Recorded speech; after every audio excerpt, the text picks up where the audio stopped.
This now being after 7 p.m., the meeting of the regular meeting of the Zoning Board of Appeals of the Town of Orleans is called to order.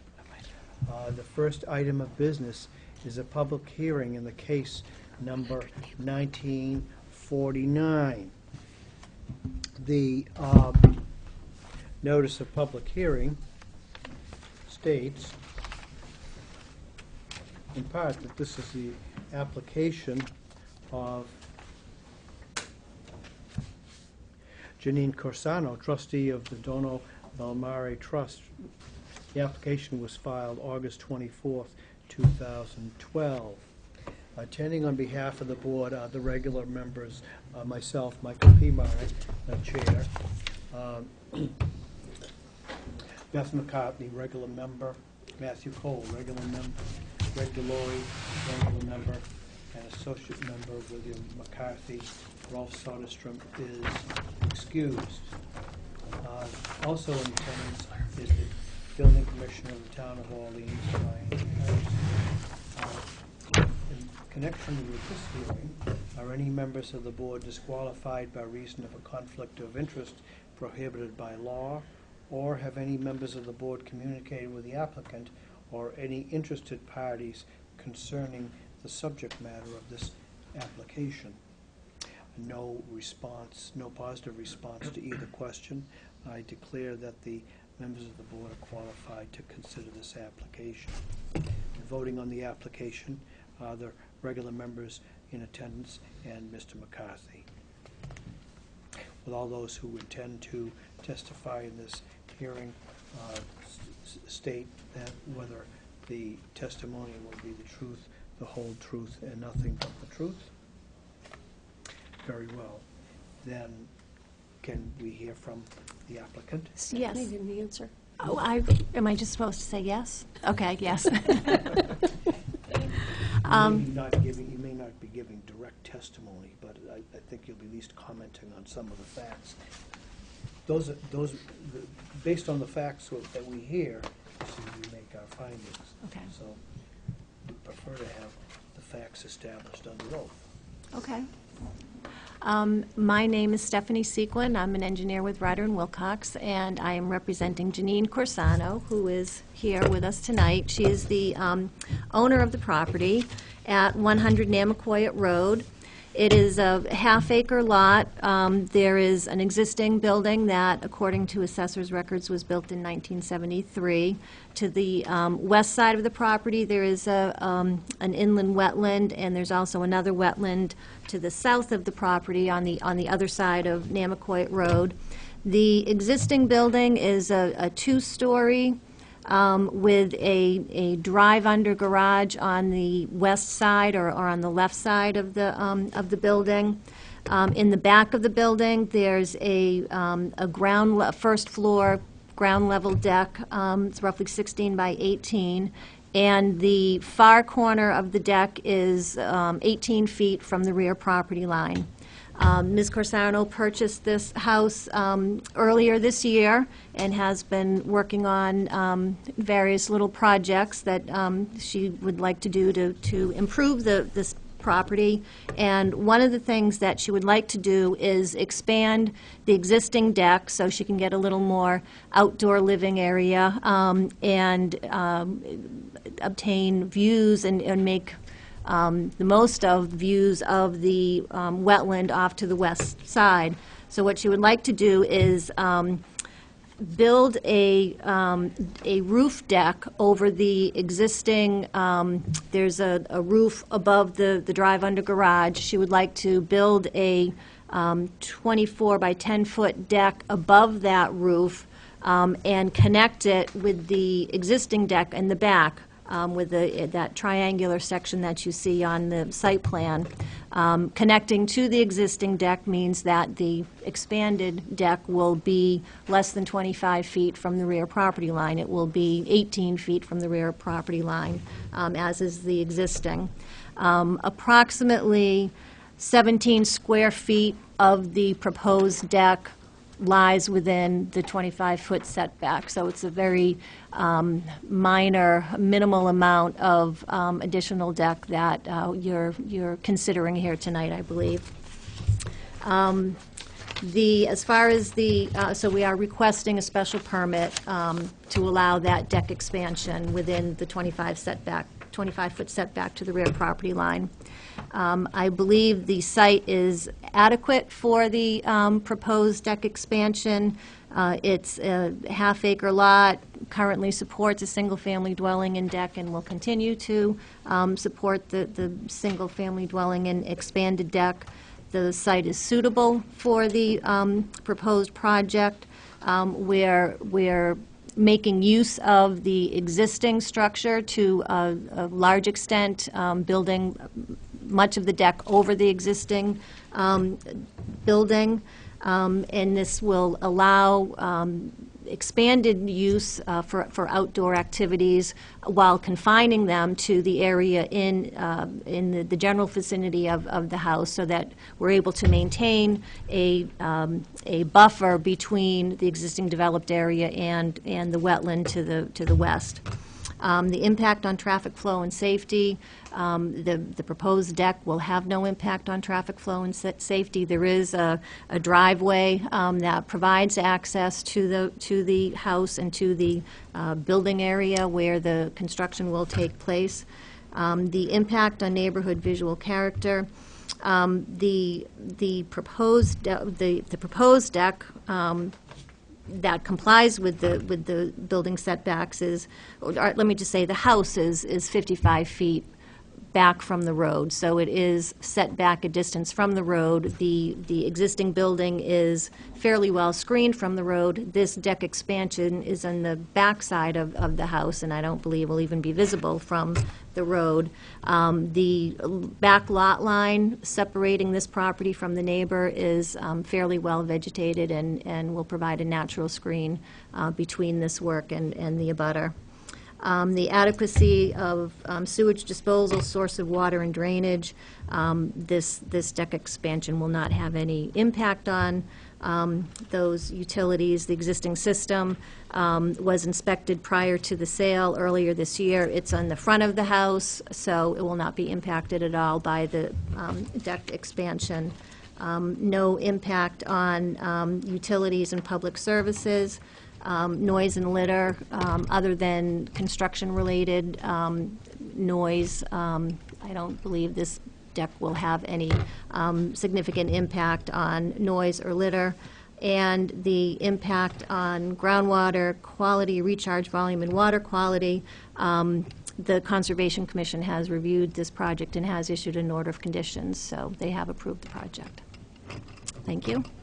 Very well. Then the way I understand it, the area of the new proposed deck, which is within the required sideline, it consists of about 17 square feet in area. Yes. Any member of the board have any questions of the applicant? Mr. Delory. What did Conservation have to say about it? We haven't seen an order of conditions, right? There is one in the file, Mr. Delory. There is? Yes. They approved it. They asked for some mitigation, which is being provided in the form of the removal of some English ivy that's along the outer edge of the driveway, and that ivy will be replaced with native plants. Okay, thank you. Those, the order of conditions has been recorded in the registry of deeds, I take it? I believe so.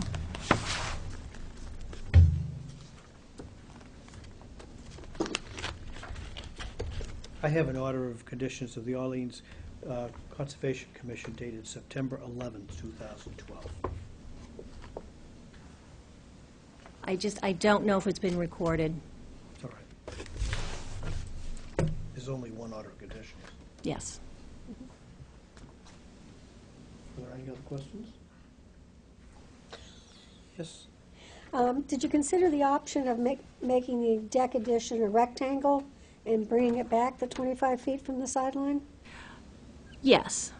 And Ms. Corsano just wanted to tie into the existing deck rather than having, you'd have to make a jog in it. Okay.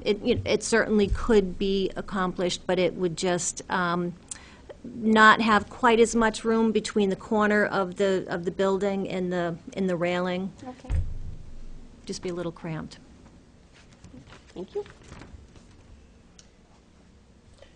My only question, did your client confer with the abutters or anyone about this? Or is there support or opposition? I have, I've spoken to the people who are Karen and Dick that are on the immediate butters on the west side. And they seem to be fine with it. They kind of like the idea of, putting together something a little bit more outdoor living space. Dick himself is a landscaper from Connecticut, I think he is. And he's been actually helping me figure out what kind of plants to put in down on the driveway.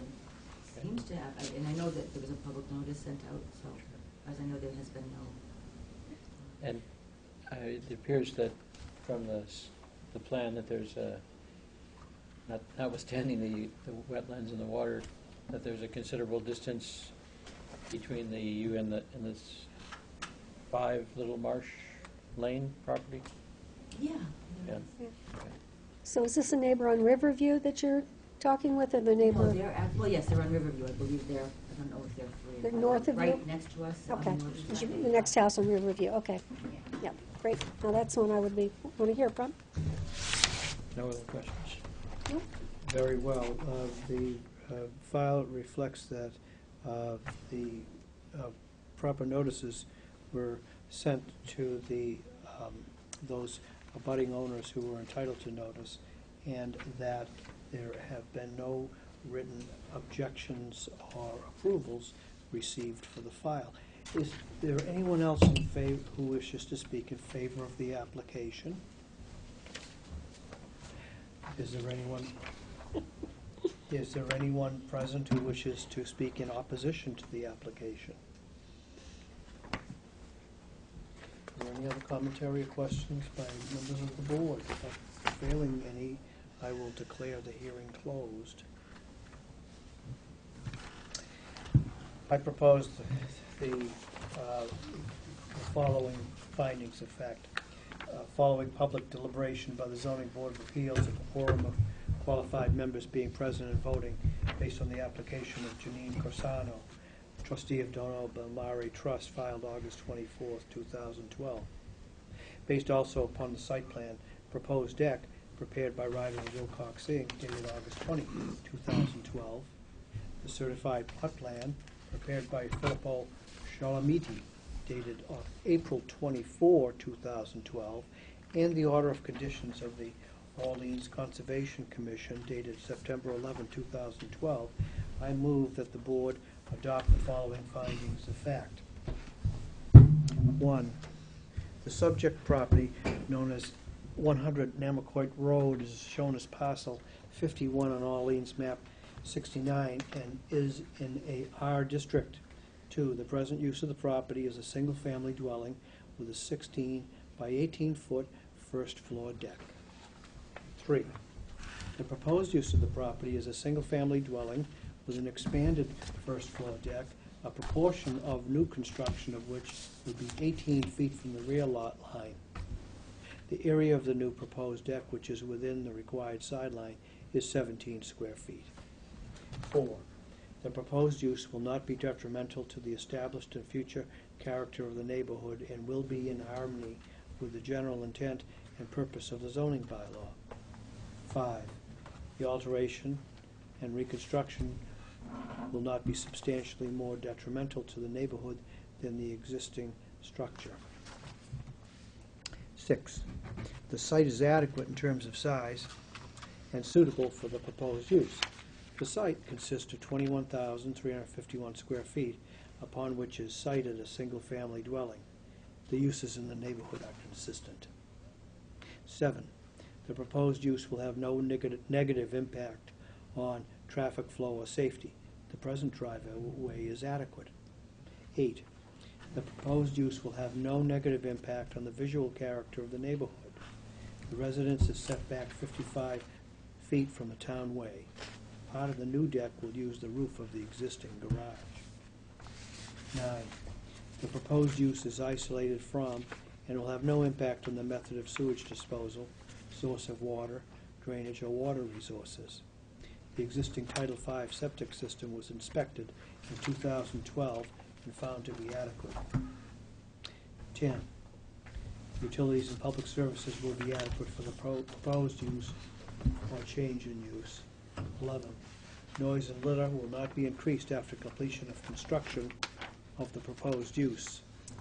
12, there will be no adverse impact on groundwater quality and recharge volume, the water quality of coastal and fresh surface water bodies.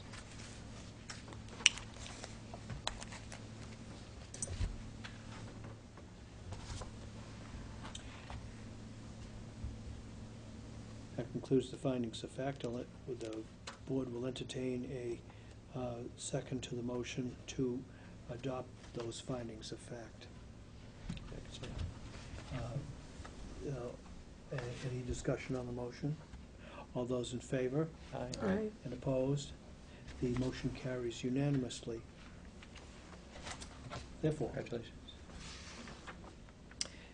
based on the findings of fact, I move that the board grant a special permit pursuant to sections 164-21 and 164-44 of the zoning bylaw to run with the land. The special permit is subject to the following conditions under the provisions of section 164-44D of the zoning bylaw, which conditions are necessary to serve the purposes of the zoning bylaw, specifically compliance with the order of conditions of the Orleans Conservation Commission dated September 11th, 2012. Is there a second to the motion to granting a special permit to Janine Corsano, trustee of the... Second?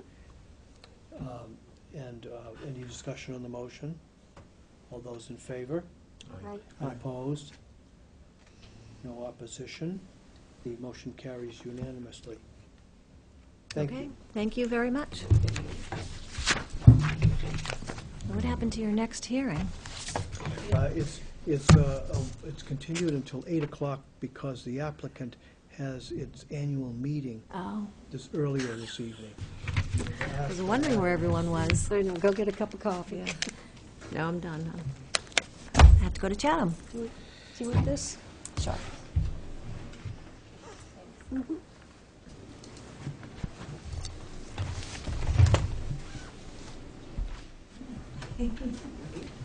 There is We do have all the house plans. in the meanwhile, there is some business that we can take care of. One is that it's in order to review and accept the minutes of the meeting of September 5th, 2012.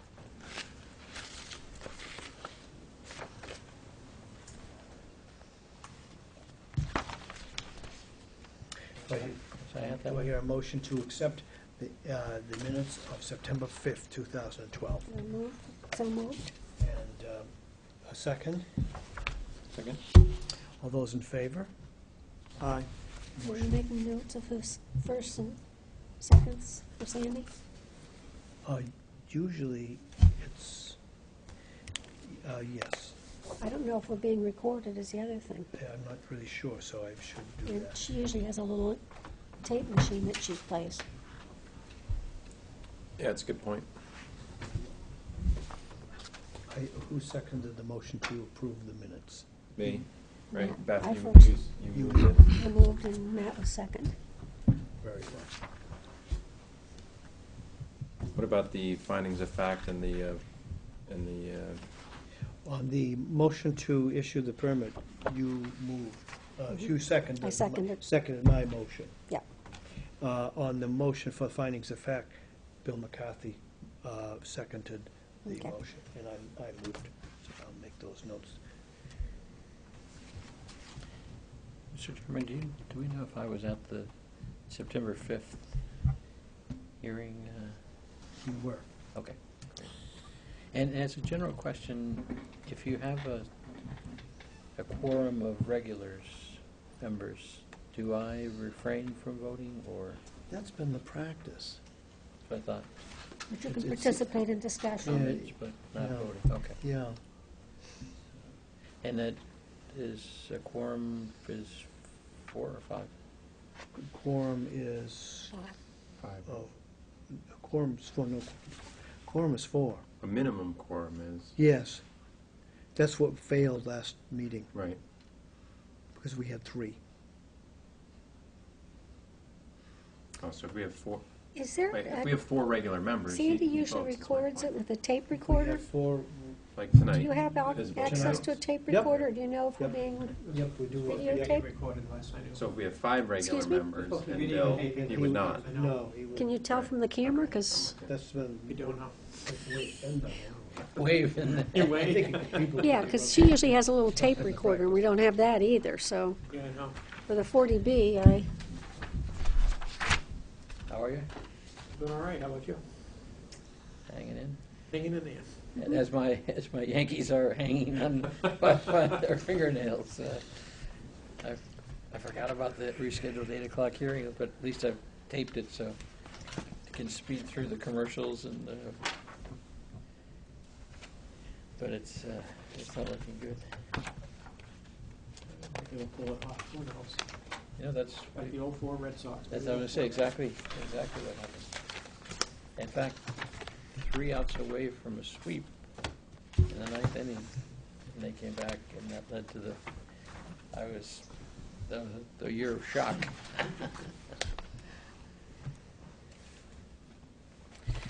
So, next. Yeah. Another item of business before we can go into recess is something that maybe you've received, and that's a list of workshops. These are presented by the Massachusetts Department of Housing and Community Development. Some of them have occurred already, but there's still a whole lot of them that are conducted in the future. One of which is actually going to be held at 7 p.m. on Tuesday, October 30th, in this very room, by a lawyer from Copeland and Page on the questions of vested rights, non-conforming uses and structures. Is that going to be taped? It doesn't say that. What I learned by examining this more closely is that there's actually certificates if you attend certain qualifying numbers of these courses, then you're provided with a certificate. The price is about $30 a course, and there's a varied number I assume of. the town pays for that? I wasn't sure about that. Yeah. I'm trying to remember how we find out.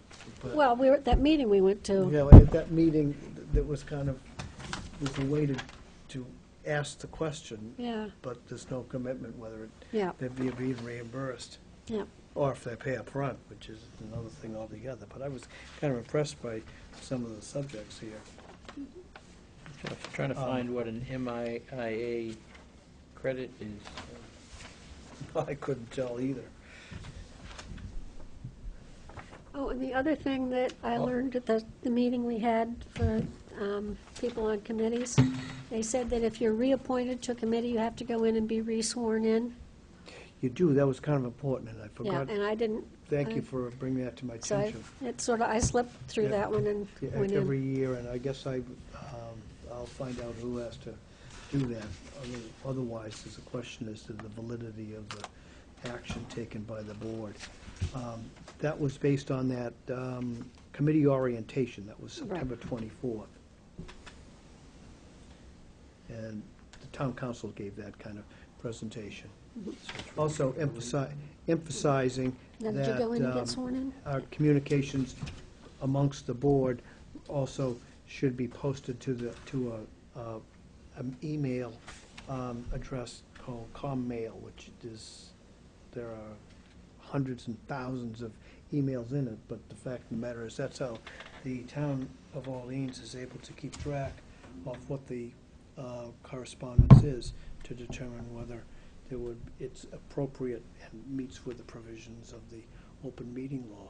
Now, does Sandy, No. when she sent those out, send it to them? Okay. So, in my case, I put it on my distribution list so that I won't forget. Since I've been on the board, there hasn't been any communication that would run afoul of the open meeting law. The only communication that any of us have with each other particularly is determining who's going to be present and who might not be present at a particular meeting. That doesn't require it, but in the scheme of things, it's a good idea to do it that way. I just, sure not to change the subject, but I found on the back of that course book a little footnote that says workshops designated MIIA credit entitle your town to credit under the MIAA rewards program towards public officials' liability insurance. Workshops designated AICP been submitted for AICP credit, but credit is, that doesn't tell you what that is. Oh, there it is, yeah.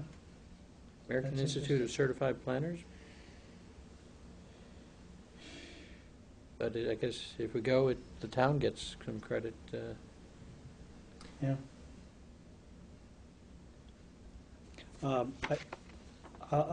will remind you that periodically, and we need to take it's not a course, it's a questionnaire on conflicts of interest. You go online, and it's given by the state, and when you finish, you get a certificate. When you get the certificate, it should be filed with the town. I've taken it 2 or 3 times. Twice, I think. I think I went up to Eastham and took it. Yeah, and you can do it online. I've taken it once for the University of Massachusetts because I was an adjunct faculty member at the law school, and twice here in the town. But I think everyone is supposed to do it once a year. That's what I understand. I'll remind everyone again. It's a website that you could email us, or? Yes. Great. So it's possible to discuss a case via email with everybody, as long as we send it to the state site as well? The archive or whatever? No, I don't think that's what I meant to say. I meant to say that way there's a track or a record of what is being discussed by email amongst members of a board. But That doesn't mean that we can do that. do what? Discuss a pending application outside of a public hearing. Well, then that If communication becomes part of the record, right? Exactly. If you did, then that would be part of a public hearing, and everyone would have to know about it. Everyone meaning, The email would get filed with the applicant, record of the opponents, opponents and proponents of the application. so if we discuss a case amongst ourselves with email, we would have to email it, we would have to copy who? You do it to ComMail, and I would disclose it. I would disclose it. I'd probably discourage it, too.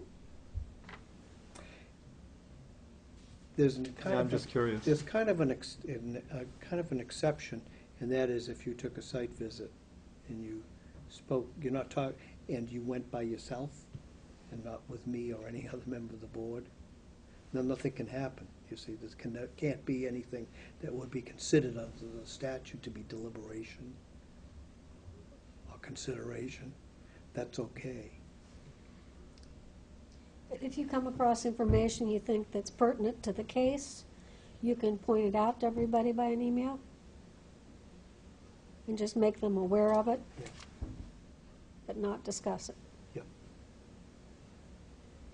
Now, So no opinions? right, it's a matter. I haven't been able to attend any of the, I've been out of town or whatever, any of the workshops. I remember that when, 2 years ago, when you and I went to the orientation, they did discuss that. I think they talked about site visits. Either that, or we asked town council. No, Correct. they didn't talk at all about it. Yeah, I thought they did. No.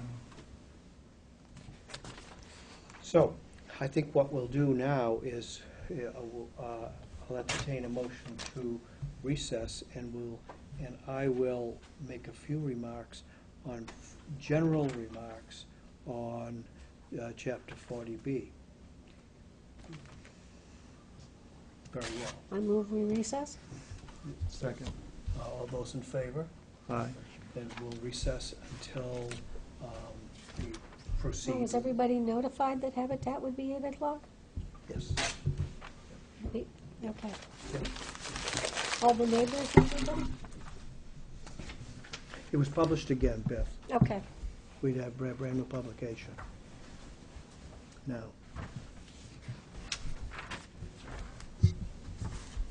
This is done.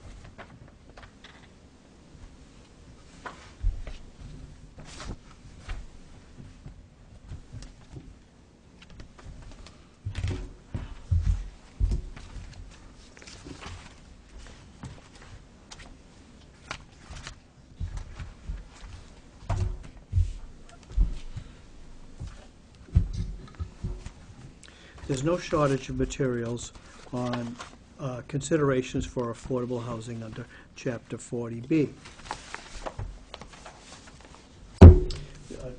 Not only does the Department of Housing and Community Development sponsor those workshops that we just talked about when we were actually in session, but there are a number of publications which are easily obtained by some research on the internet on state sites. One of which is a practical guide for zoning boards reviewing applications for comprehensive permits, and it's it's authored by the Massachusetts Housing Partnership and a lawyer, dated November 2005. And there's another one, I think, that comes from the state, and it's called Guidelines for Local Review of Comprehensive Permits.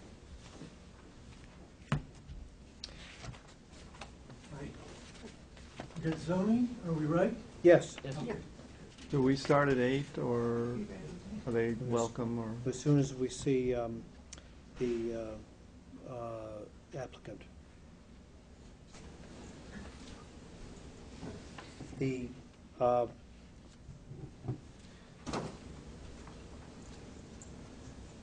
40B comes into play to encourage communities to adopt and implement a local affordable housing plan to guide developers, and most communities will have adopted some portion of their plan in the comprehensive plan for the town.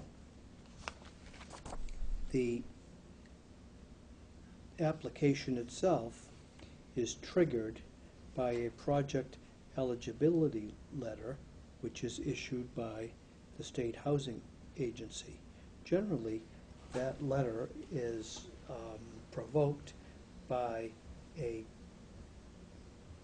developer seeking to be qualified, requesting their determination of eligibility from the State Housing Authority agency, and that letter is addressed generally to town government and the applicant.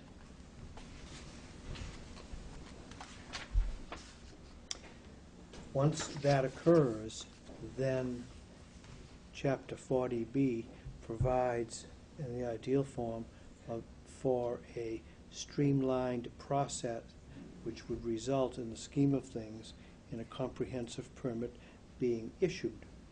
The Zoning Board of Appeals is the determiner as to whether a comprehensive permit should be issued or denied or issued with conditions. Generally, the applicant will sketch those portions of the town code, especially those relating to zoning, from which it is seeking a waiver. Waiver is the word used in the statute rather than permit or allowance. So the applicant would state, previous to coming to the Zoning Board of Appeals, what the development is looking for relief from the town code.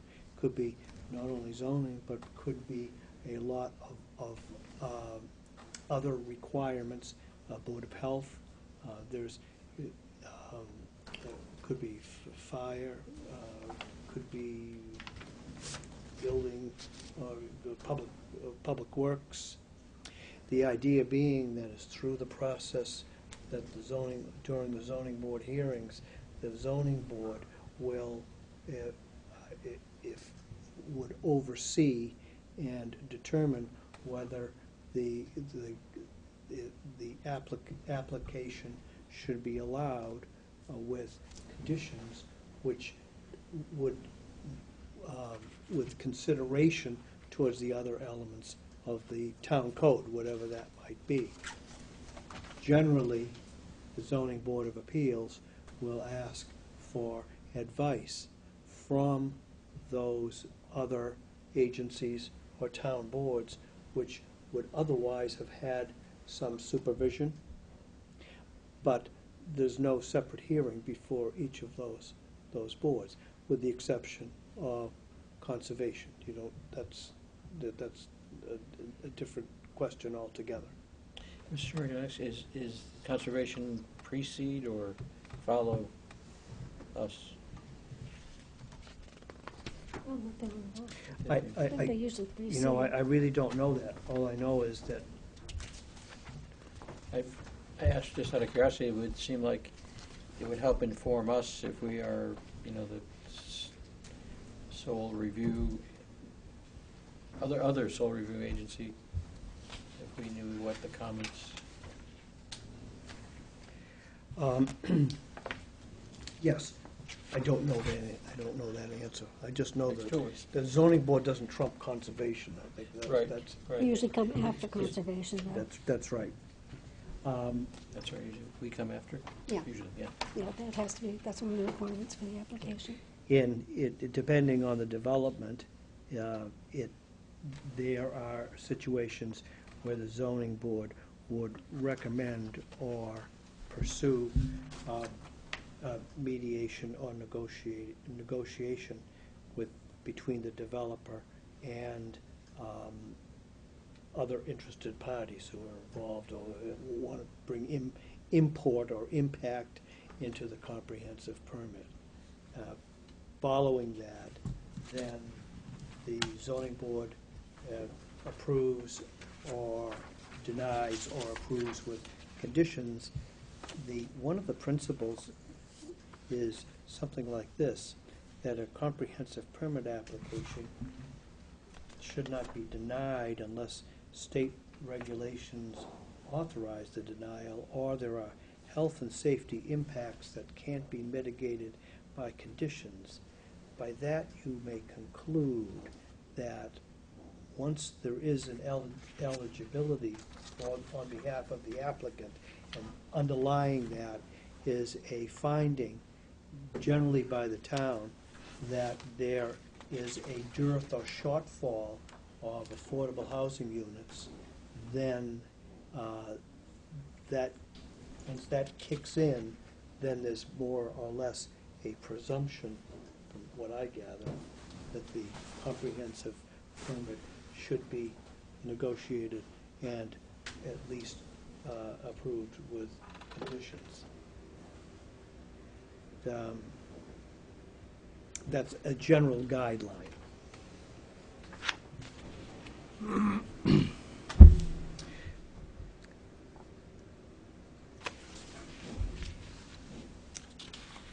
Under some circumstances, the zoning board can also intervene and determine whether the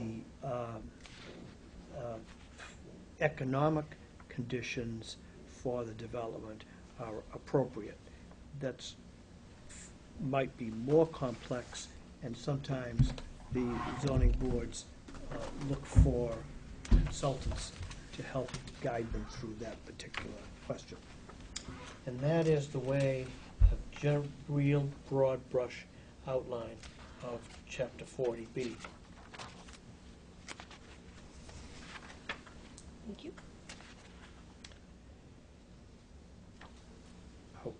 Have we concluded our annual meeting?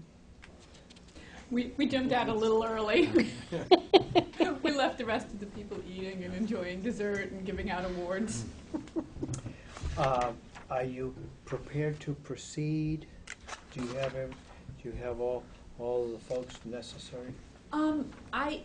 I'd want to be careful because there were some neighbors that I assumed were here, you know, that weren't sort of part of the presenting team that heard that it was going to be at 8 o'clock. So I Okay. wouldn't want to.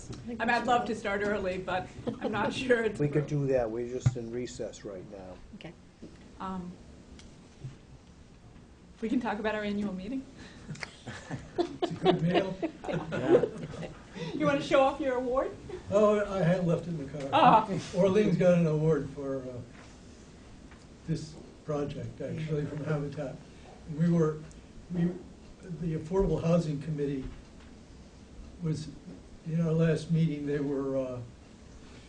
were talking about whether we were a state committee or a local committee, and George said to us, kind of disparagingly, well, we were kind of just a local committee, and you could hear there's kind of this disappointed silence that we weren't an important state committee.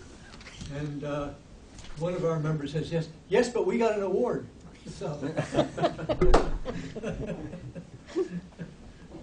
I just kind of thought that your group has to be local. It just can't be. Yeah, you're right, but we couldn't be big shots. And yet, I'd actually say there's some benefits to being local. I think Yeah. that oftentimes the local groups know their communities, and that's one of the reasons that they're really effective, is because they're not state. So take it as a compliment that you're Okay, local. we're going to, and we got an award. and yet I assume there's connections to the Habitat nationally. Oh, our group, Habitat, is an affiliate of Habitat for Humanity International. We are the Cape Cod chapter, so we're It was a nice dinner. broader. Yes, very They're, as the Affordable Housing Committee, they're a local Local, committee. So how's the Restore doing? The Restore, Donna Baldwin, our Restore manager, did an incredible presentation, and it's just so positive, just on all aspects. It's generating revenue for Habitat, which Good. is important because we're accelerating our build process. It's reusing materials, which Well, is part that of our makes so mission. much sense, yeah. And, you know, it's helping folks who, one of the, I guess I'm just sort of yammering on about stuff that's not critical to the meeting, but one of the, we applied for a Federal Home Loan Bank Boston grant for this project, and a lot of the grant scoring criteria had to do with rebuilding and home buyer empowerment, and we needed to show the educational services we offered, the nurturing we did with our buyers, and we have always, you know, had a home buyer education component, but there's post-purchase classes, and just it's always difficult to get buyers to take classes after they've bought their home. So we tied it in with the Restore, and we came up with a program where we will offer our buyers $150 gift certificates at the Restore on completion of the post-purchase class. So there's so many great tie-ins with the Good. Restore. It's Yeah. really so positive, and there's great stuff there. So if people Well, need to I went to the read one in Carver and got some really nice light fixtures, and I got check it. out ours. I know, well, I saw yours was there, and it wasn't open yet the last time I was there. I think it's across from my eye doctor, so the next time I go to my eye doctor, I'll check it out. Do you think that it's worth asking whether anyone in the room who might have a contrary opinion is clear that we're not considering the matter. I don't know the people in the back of the room, but. No, I think This is all Habitat. yeah. Okay. Yeah, All right, for the it's housing. food for, yeah. Okay. It's the lawyer thinking, I just I didn't, think people are gonna get bored of Bill, me. I don't know the fellow in the back, on the right. Okay. You know the fellow. I actually am just gonna give them Warren's, I got Warren's cheat sheet, so. You don't know? Yeah. Oh, okay. so just ounce of prevention thinking, but. Well, I just thought the restore store was safe. What is the restore anyway? People that have, like, if you rip out your kitchen, they're usable cabinets, you take them to the restore and they resell them. Oh, cool. And if like a light store goes out of business, they donate all the light fixtures. Where's that? It's, Vicky will probably show up in about 5 minutes. What's the address of the restore? The restore is on White's Path. White's Path. In, is it South Yarmouth? Exit. Yarmouth. Yeah. Yeah, so if you need building supplies, if you have something you want to They do donate, have a chandelier that I can't seem to sell. well, And we also have a pickup service. Waystack Realty donated a The great truck? panel truck. Yeah. wow. They got an award too. Okay, now, now, will you take furniture? Some No, you were furniture. talking about it originally, yeah. Yes, there is some furniture. I think we're a little careful. I Okay. think there are some health laws about Maybe the some upholstery. material, fire retardant issues, I think. Well, I know you can't take mattresses. I'm land acquisition and permitting. I'm not restore. I just let it. Yeah, I know that's, it's an issue in other contexts for donation of charities who will not take furniture just on that risk of, that they don't meet, wouldn't pass the fire test if they were applied. Most older furniture wouldn't, I guess is the, Yeah. which I have much of.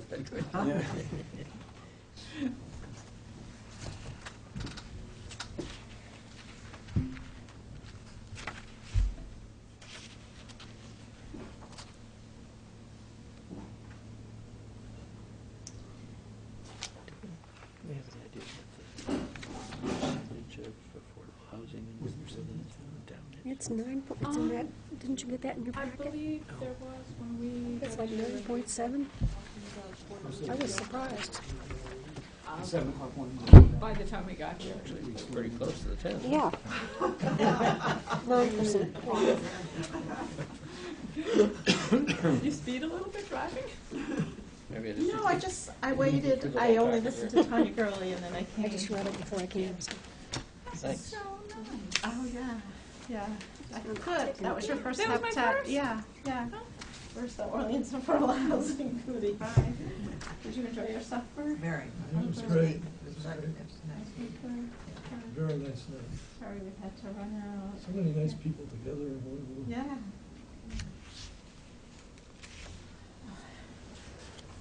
Hi, how are you? You want to put the easel on? Put the easel?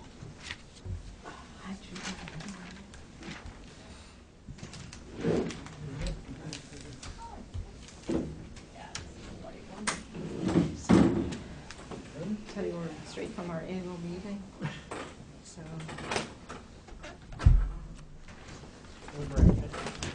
Oh, it's not bad, it's actually, it's a fun night, and then the climatic moment of the evening, the only award that's kept secret is something we call the Spirit of Service Award, and it's a little different than a volunteer of the year. It's given for someone who's volunteered for a long time and who's managed spirit of service. That was their best habitat. So naturally, it's going to someone who's been around for a long time. It's always someone that you really like. So I kind of missed that hadn't happened yet. So I'm sad to have missed that aside from all the schmoozing. No, I'm happy that we're, that they've rescheduled. Do they have a 5-member board tonight? Yes, yes, 5-member board, I know, like 5 I'm members. so sorry about last time. No, just I'm I was actually sicker. very happy it's a 5-member board, so Yeah. I'm glad everybody can be Yeah, here, I that's just- great. Yep, happens. Okay, we have a little bit of a short team today. So it's a reverse this time. Chatham? An irony of the total I just flipped through, of all of the ones, and I think they've stopped at the page that we were on. Yeah, it didn't go into Sherwin Wealthy. Yeah. Don't leave or something. Yeah, okay. 5.9. Do you always come, or you let Okay. the staff person other than the. Ironically, the next closest Yeah.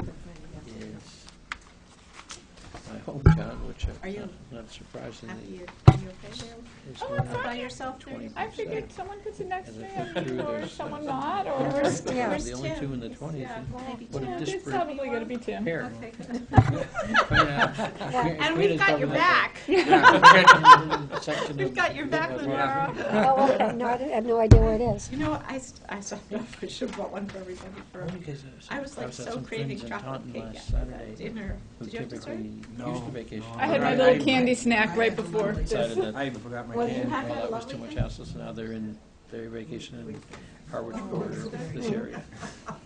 But my friend's wife was wearing a T-shirt that There said, was some good you know, food, I just can't So I eat. I It's been a think, little- yeah, I couldn't it's relax like too showtime. much. think the name is And then I needed my some candy. connection to I the think Whiteley Wampanoag and- Yeah, that would make sense. on I- the vineyard, yeah. Oh, yeah. it's very appreciated. Wasn't very pleased. Yeah.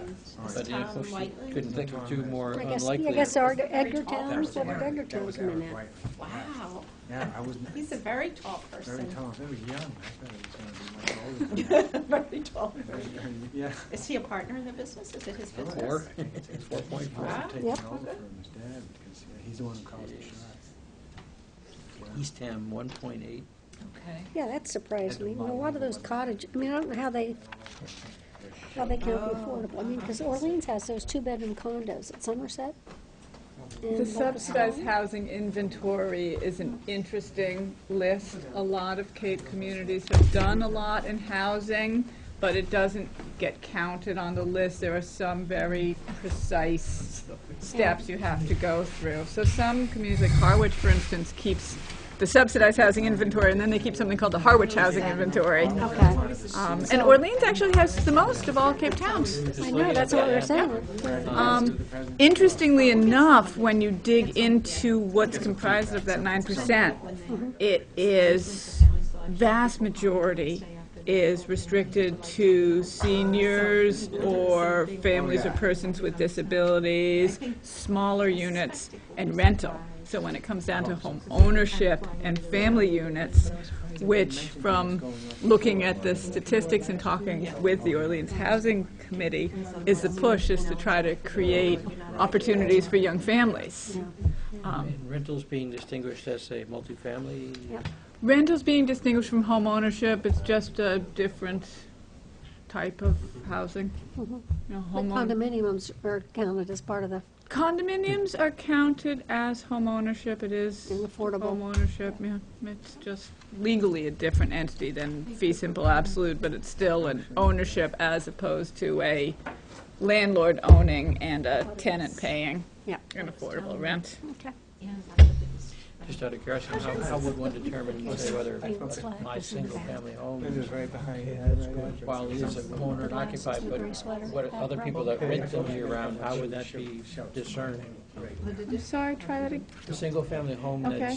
that's rented all the time versus one that's owner Oh, occupied? in terms of the affordable housing inventory, if it qualifies for that listing, that SHI as an ownership unit, it is owner-occupied. The deed restrictions that are part of the process that gets a unit on that state list mean that it needs to be owner-occupied, it can't be rented, there are restrictions on resale.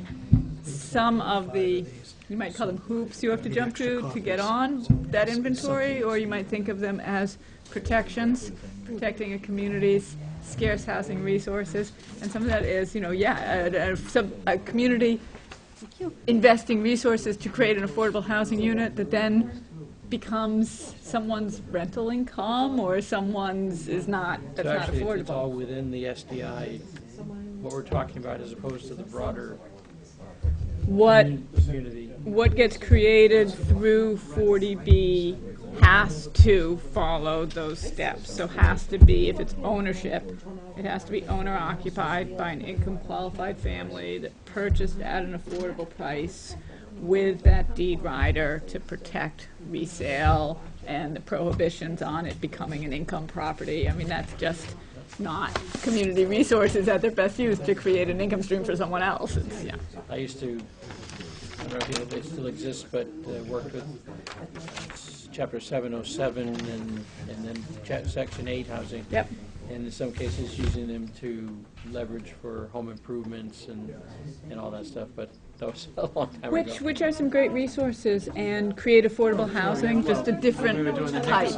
And Section 8, because it's a voucher system, is not included on that inventory, because the Section 8 isn't a permanent, it goes with the family. That's right. Not with the property. Yeah.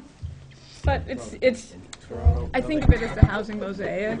Is a lot of different efforts go to create housing so the people who work and want to be here and the fabric of your community can be diverse and broad. It's a lot of different ways, and some things count and some things don't.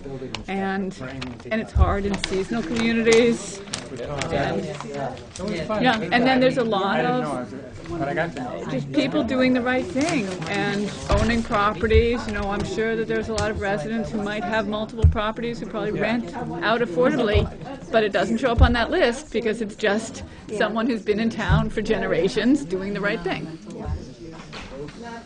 It's got to be a big issue for seasonal workers.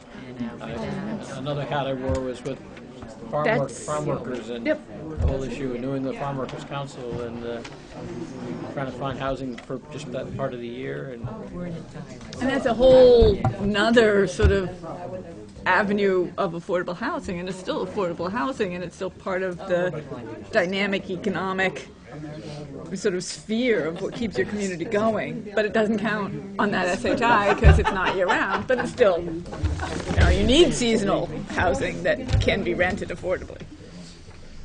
As a totally different subject, you have a very famous last name. But I had no relation whatsoever. Not in the pantheon. I've been told that there was a lot of syllables after Zola, and my family came over on the boat, and it was just, that's what it is. No connection to Emile. Nope.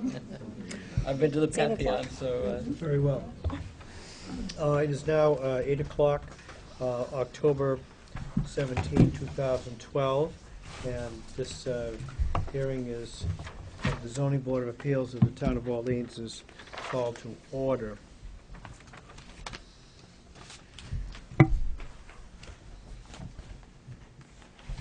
This hearing is in case number 1950, the application of Habitat for Humanity of Cape Cod, Inc. for a comprehensive permit pursuant to General Laws, Chapter 40B, to construct 5 affordable housing units on 7 lots. The property is located at 31 Namscacket Road, Orleans, map 25, parcel 100. This hearing was originally called to order on October 3, 2012 at 7 p.m. and the hearing was suspended and continued until tonight.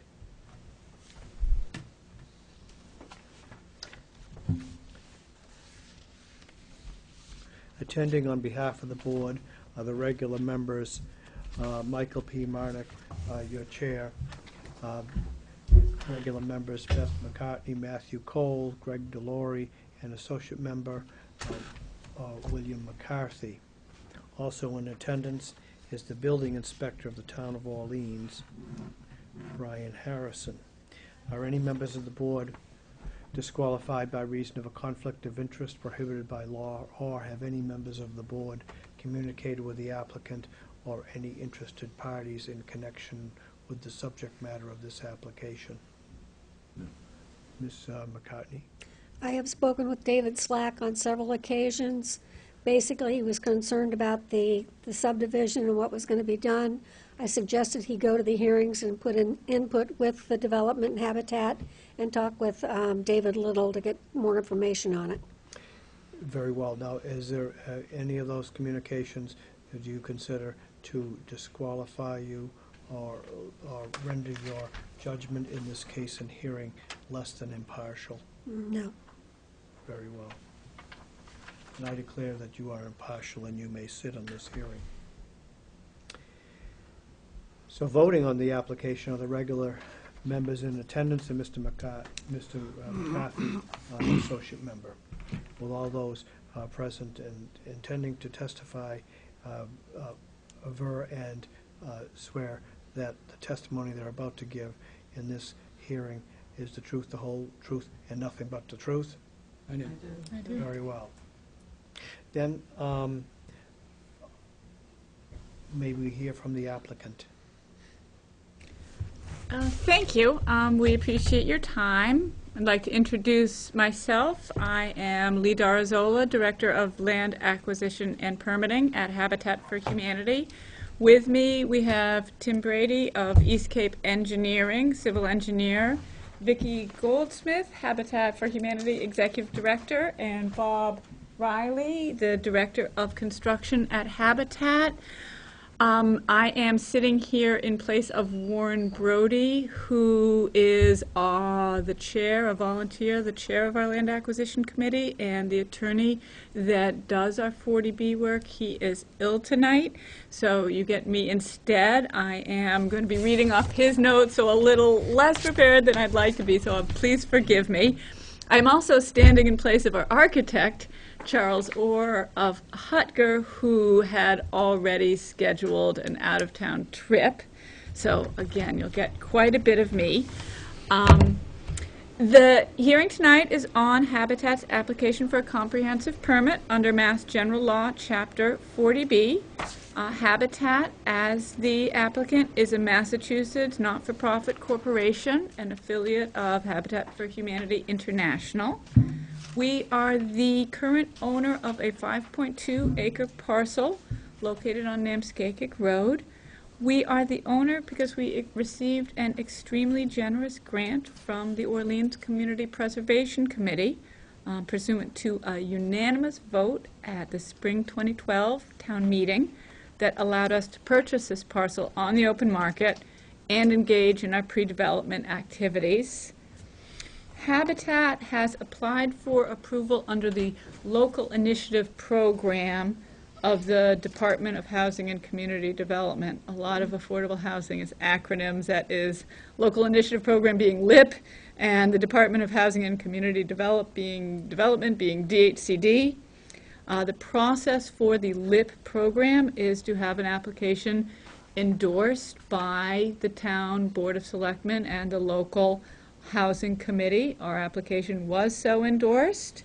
The LIP application then goes to the state, which issues a site eligibility letter, which is a requirement of the zoning board application. We received our site eligibility letter on August 10, 2012. That is part of your packet. DHCD in this process acts as the subsidizing agency for 40B.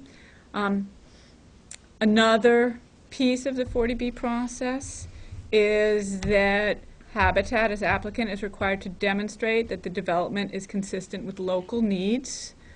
The way this is demonstrated is via the subsidized housing inventory, the presumption being that a community with less than 10% of their year-round housing units on that inventory, that, there is the local need. Also included in your packet is that inventory. As of June 30th, 2012, Orleans had 297 units of affordable housing on the inventory, which is 9%, which is a huge accomplishment. We work in towns with 1% and 2% and 3%, so really compliments to Orleans on your commitment to affordable housing. The piece I would point out with that high number is when you look at the details, that high number is predominantly rental, smaller units, elderly units, and units that are reserved for households or renters with disabilities. There is a lack of ownership and a lack of larger units, family-sized units, to address the need that we've heard from the Orleans Housing Committee to try to keep families here, so larger homes, family homes, younger folks. The development that we're proposing is therefore presumed to be consistent with local needs. The development is a 7-lot subdivision.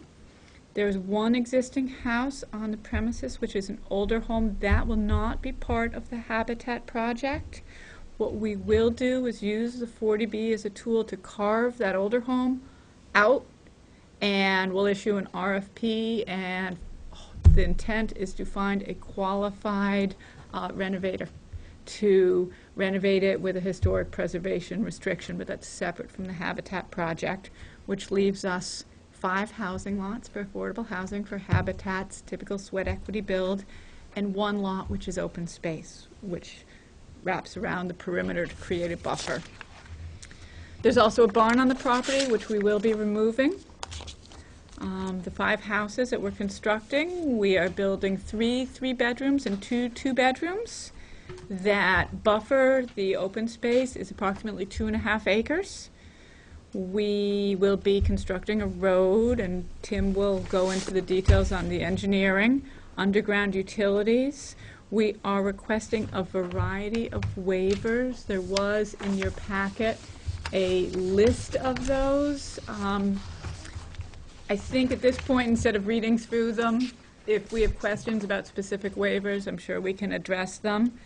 After the existence of local need page, There's a bulleted page similar to that.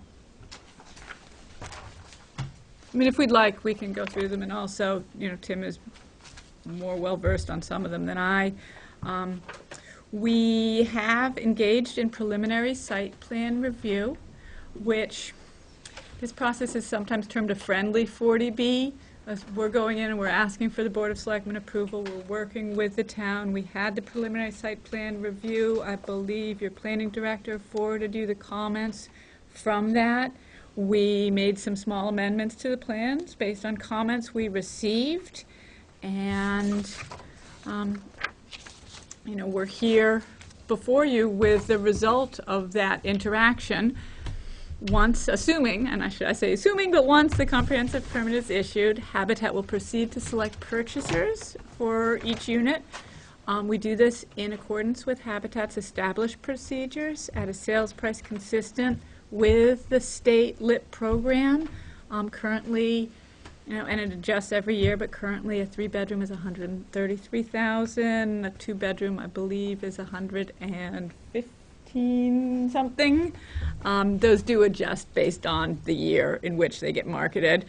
Our goal is to select families whose incomes are no more than 65% of median income, which is an affordability, it's sort of an extra affordability element. Some housing under 40B, the maximum number is at or below 80% of median income. Habitat strives to create our houses to be even more affordable.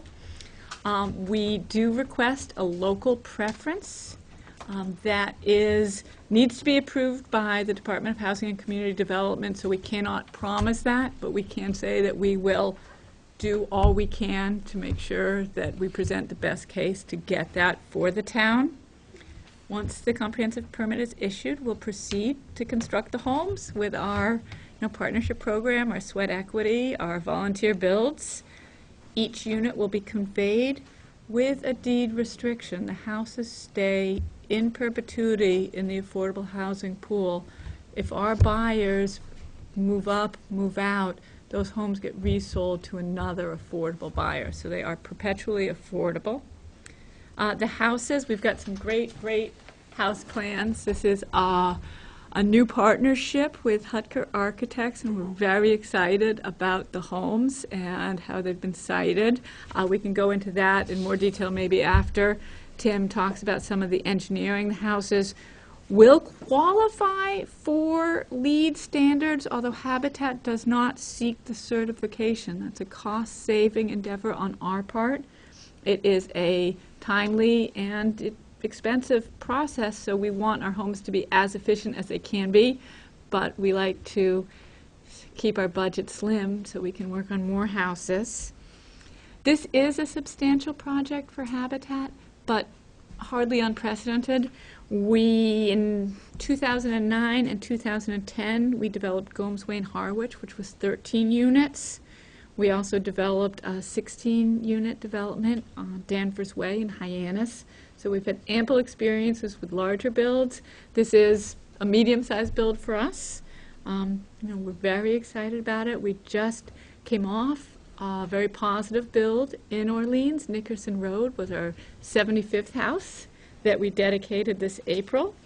And we're excited to move forward. We're here to talk about some of the details, which is probably more what the board is interested in than my part, and answer any questions that you might have. So I'll turn it over to Tim. Any questions for Lidara? You want me to just, it's a, you're probably familiar with this area if you've been to the site. As Lidara mentioned, it's approximately a 5-acre site. It's basically a wooded site, other than along the westerly side there is a power line easement that runs the whole length of the property, and the easement is basically cleared of any vegetation. In preparing the siting of the houses, I worked with the architect to try and make a vegetated buffer along the power lines. So we've tried to arrange the road to leave somewhat of a buffer zone on that side. We also left a buffer zone all the way around on the southerly and easterly side of the property.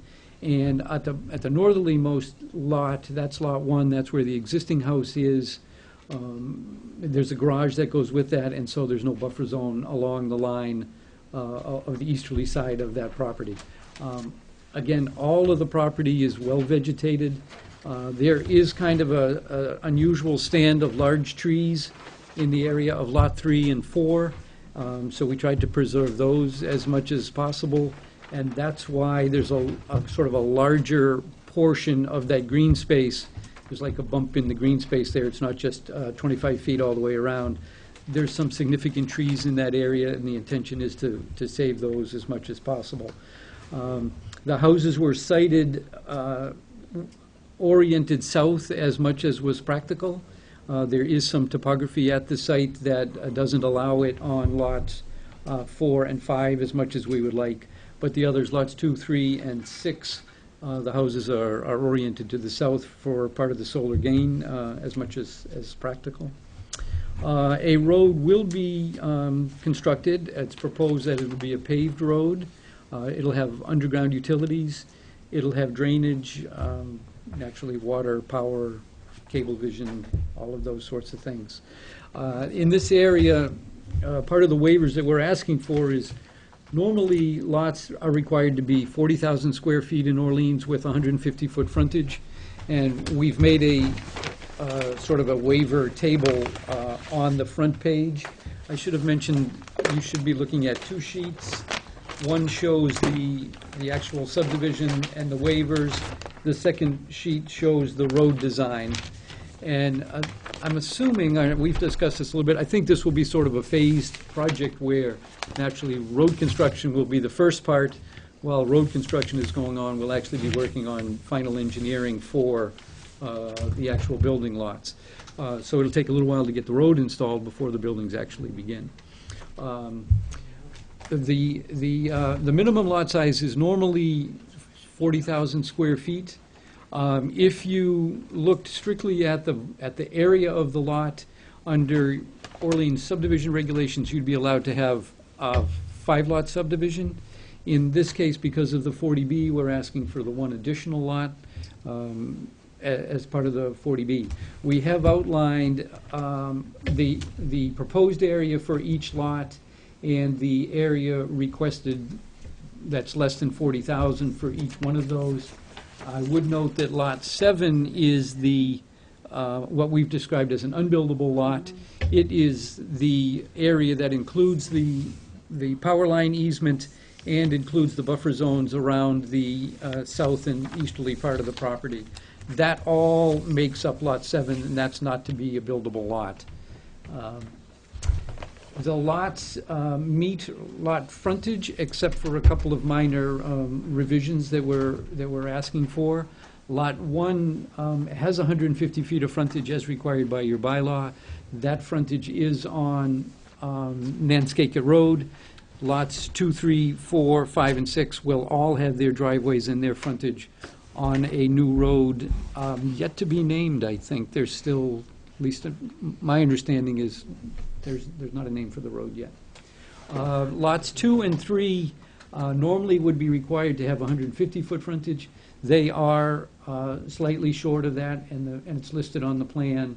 We're requesting waivers for the frontage of those two lots.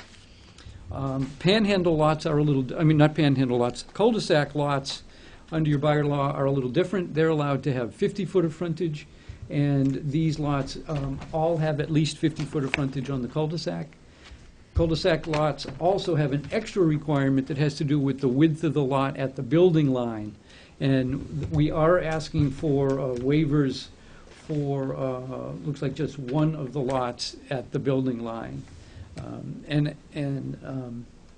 The next thing that we're asking for a couple of waivers for is the sideline and rear line setback requirements. Orleans typically requires 25 feet of front, side, and rear. Lot 1, the existing building is 21 feet from the property line, so that's basically a pre-existing condition. We have noted it as we're requesting a waiver for that one. And the rest of Lot 1 does meet all of the sideline and rear line setback requirements for the zoning. So there's, on Lot 1, as far as the setbacks, there's one pre-existing condition, and the rest of them will meet the requirements. The other lots all meet the frontage requirement, and we do ask for a couple of sideline and rear line setback requirements. I would point out that on lots 4 and 5, we're asking for sideline setback requirements to the buffer zone.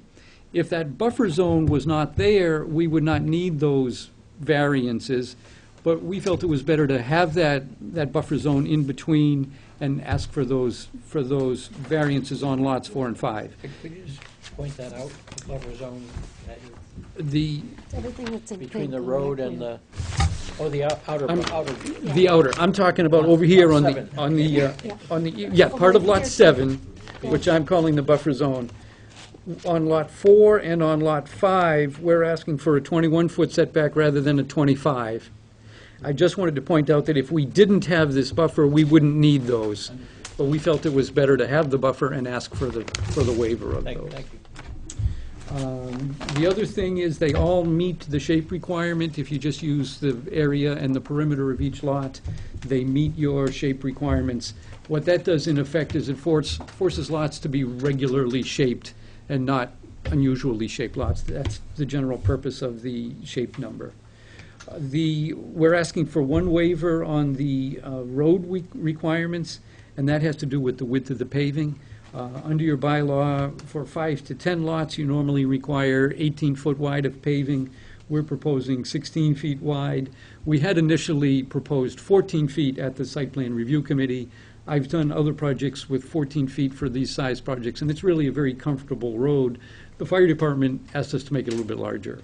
So we were going to ask for 14. We're willing to go to 16 and ask for that, the remainder of that waiver. Can I just ask, what prevents you from meeting the 18?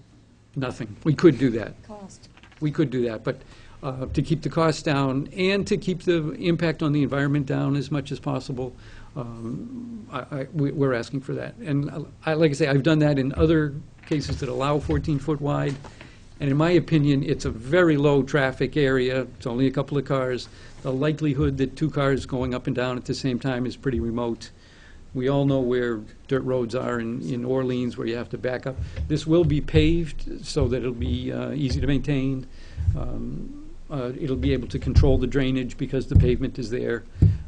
We can talk a little bit more about the road profile if you're interested when we get a little bit further along. Well, I wonder, having, since you've redesigned the road to a 16-foot width, will emergency vehicles be able to turn around in the cul-de-sac? Actually, the width of the road wasn't so much for the turning around, but yes, we enlarged the cul-de-sac as well, as requested by the fire department. Very well. Yeah. Mr. Cobb. That was my question. Okay. So you're saying a fire truck can turn around in that cul-de-sac? Yep. Now, what happens in any of those big trucks, the right front, assuming you're going around, the right front would be all the way to the outside. The rear wheels will probably go across the inside of the center of the circle on the occasions that we have to do that. The fire departments, typically, they'll do whatever they have to do. As we all know, it's nice to have the fire department considerations, but fire departments these days are basically rescue departments. More of the calls having to do with rescue than, fortunately, than, well, I don't know whether that's fortunate or not, but we don't have a lot of fires. You probably wouldn't need a hook and ladder for what you're building here. That was one of the fire department's concerns, is they do have a hook and ladder truck, or I think they call it a ladder truck, that they wanted to be able to get in there if necessary. And you decided to put a hydrant at the head of the access road. We actually, there's going to be 2 hydrants, one right at the entrance and one down at the very end. Yeah, so there's 2 hydrants proposed. That was requested. As requested by the fire department, and I'm sure that as we go along, is the one right at the entrance? I see it. No, Yeah. I see the one at the cul-de-sac. Okay. And there's one right at the entrance. Yes. We'll review that with the fire department, the water department, as the construction goes on, but we did add a second one at the request of the fire department. The other thing that we were going to talk about, those were the issues, I think, relative to the subdivision. There are some requirements that are listed in your request that had to do with filing and that sort of thing, but these are the practical construction and zoning related concerns. There are also some Board of Health regulations in Orleans relative to subdivisions of this size. Normally, you have to have at least 1 bedroom per 10,000 square feet per lot, so your lot has to be large enough to contain the number of bedrooms that are proposed. You have to have 10,000 square feet of land per each. So a 2-bedroom house would require 20,000 square feet, and a 3-bedroom house would require 30,000 square feet. And on this site, the individual lots don't meet that requirement, but the total site does.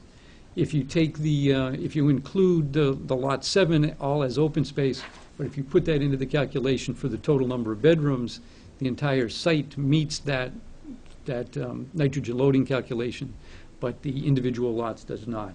And we'd also like to point out on that aspect that we fully meet all state requirements, because the state requirements are not waivable through the 40B process. Right. So we fully meet the state requirements, Right. and it's the local That's correct. piece That's- where we're asking for, I guess, relief from the details, but we feel we're meeting the intent. Could you give a brief synopsis of what the state ones are? Just The Title V is the typical septic system design regulations, and it's a regulation that's like this thick. Most of those have to do with the sizing of the leaching system based on the number of bedrooms that are in the house and the location and the setbacks from property lines and buildings and those sorts of things. We'll meet all of those requirements. Title V has soil testing requirements, and based on the soil testing requirements, you determine a percolation rate, and that also affects the size of the leaching system. We haven't done those percolation testing yet for each lot. We have done a sample test in there to get a general sense of what was going to be going on in there, and we did find suitable soils. We will be able to make septic systems work. We have shown on each one of the lots, SAS is where a soil absorption system will most likely go for each one of these lots. And the reserve is that Title V requires that when you design a septic system, you have to show an equal area that if the soil absorption system ever failed, you could rebuild the system in the reserve area. That's a requirement of Title V, and we've shown those on here. That's why we do that. Let's see, what else? There is a, Title V does require 1 bedroom per 10,000 square feet in cases where you have wells on site.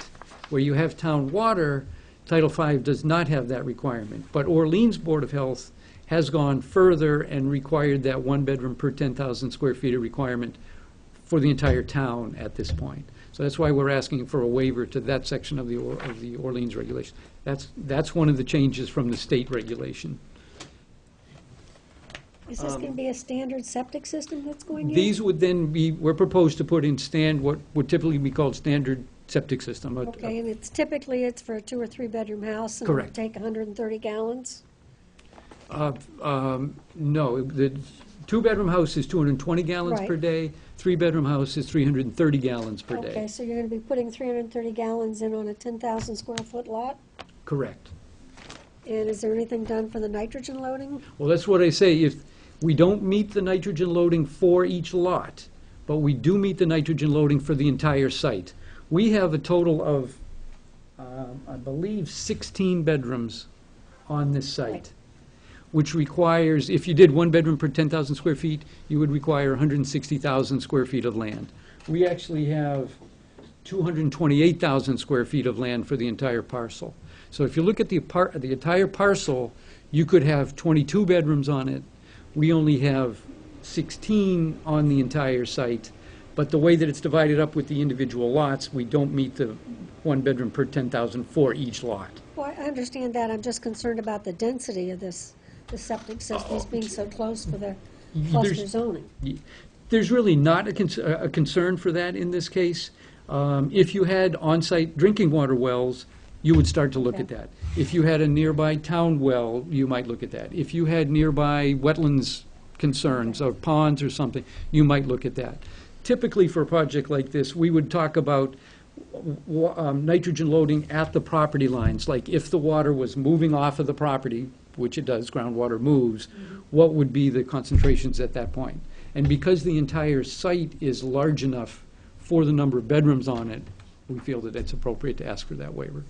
Can I, just to follow up on that, though, you're arguably the lot 7 and most of it being on the other side of the road and the power line, does that, is it effectively, It does.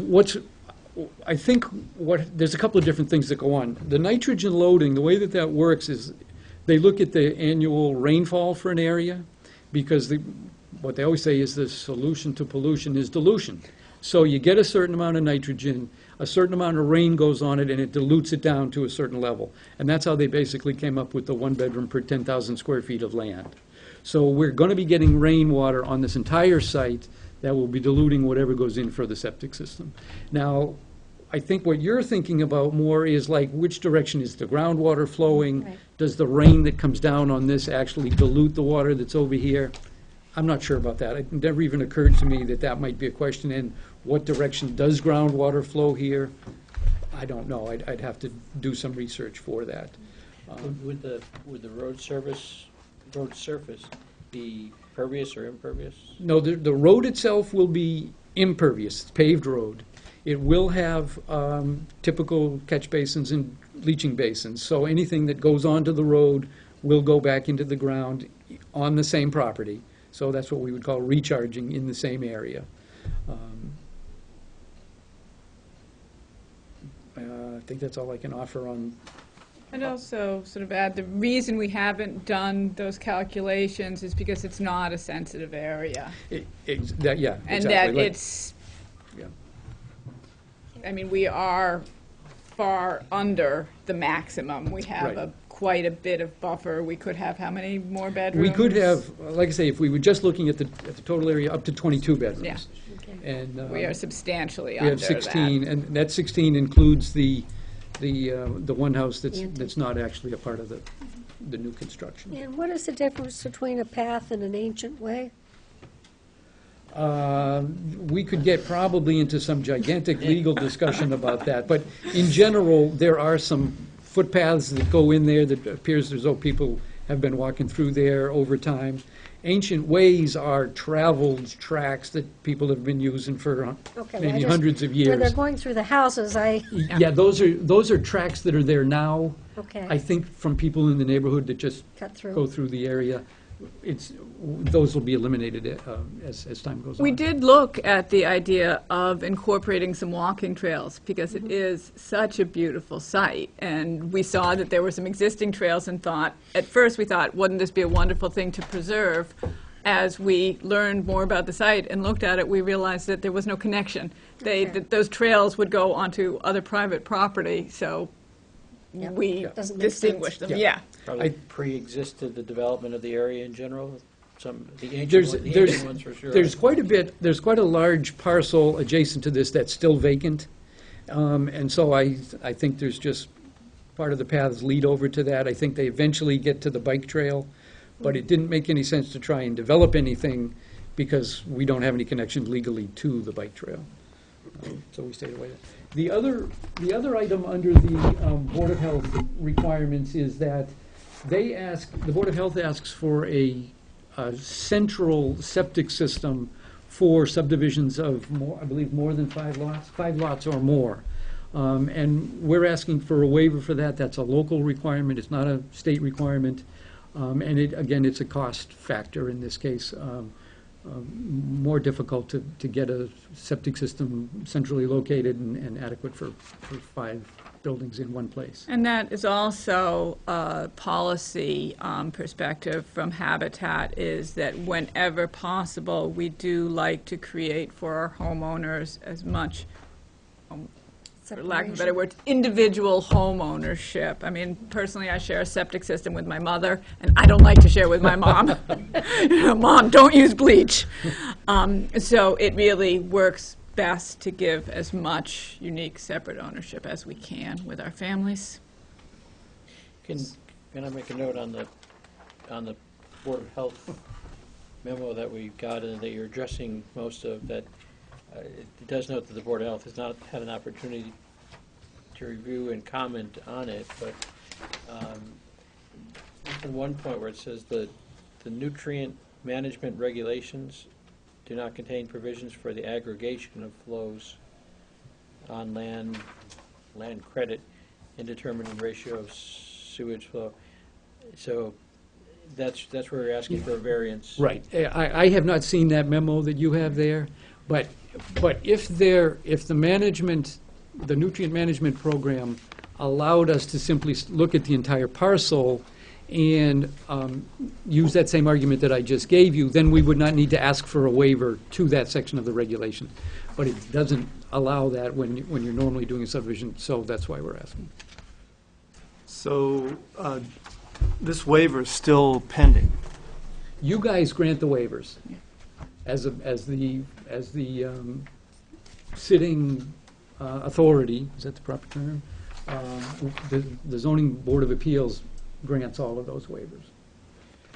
The 40B process is that the zoning board sits in the place of the other local boards, which is part of the process of, I believe we submitted 19 copies, and the copies get distributed, and we get, or you, I should say, the board gets input from the other departments and such.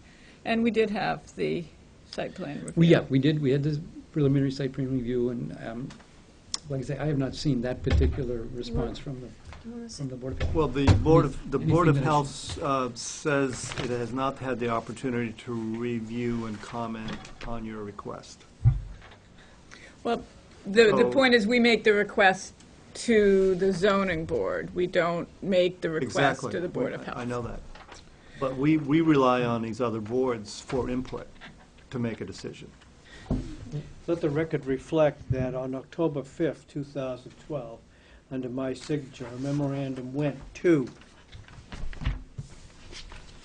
the following departments and boards: Conservation Department, Fire Department, Planning Department, Town Engineer, Highway Department, Water Department, Disability Rights Committee, the Health Department, Board of Health, Police Department, Historic Commission, Affordable Housing Committee, Architectural Review Committee, Conservation, Community Preservation Committee, Council on Aging, Housing Authority, Open Space Committee, and Site Plan Review Committee, alerting those addressees that there would be a hearing tonight at 8 o'clock in this room on the application of Habitat for Humanity of Cape Cod, Inc., and that the participation input of those departments or boards is invited and welcomed at or before the hearing. I reminded the addressees that the authority of the Zoning Board of Appeals is, in this application, is plenary, and the board had the power to approve, deny, or conditionally approve the application.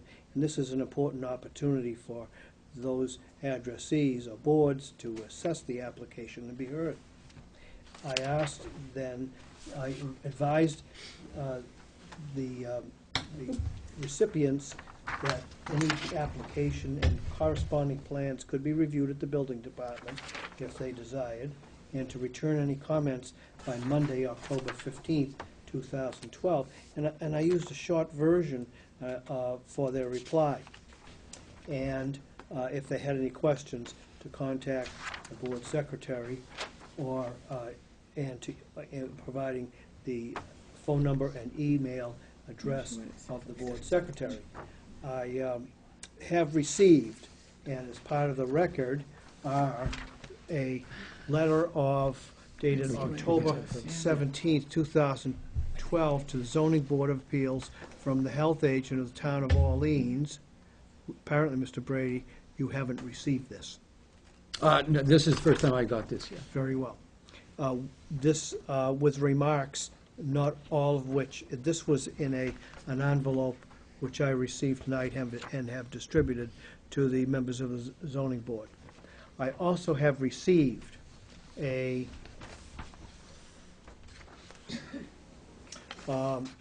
response using the form which I suggested from the Site Plan Review Board, attaching a letter dated October 9th, 2012, with comments, and attaching further a portion, the entire minutes of the Site Plan Review Committee meeting of September 5th, 2012, at which Ms. Zola, Mr. Brady, and Ms. Goldsmith were present. Have you had the benefit of those remarks? The Site Plan Review Committee, the September 5th, we do have these. Yes. So, Mr. Delory, that was the response that we've had. We haven't asked whether any of the town boards have decided to appear in person and comment. I can't tell from any response that the board or department would appear and be present tonight until we get to that part of the hearing. Thank you. So we've got those responses in hand. And conservation included or no? There's no wetland. The Okay. conservation was number one addressee. Now, Mr. Brady, for precision, I need to know, I believe that insofar as front, side, and rear, you're actually, as to Lot 5, looking for 2 4-foot waivers. Yes, correct. I had a provided with the application was a list of requested exceptions. I did not see a citation to health regarding the requirement that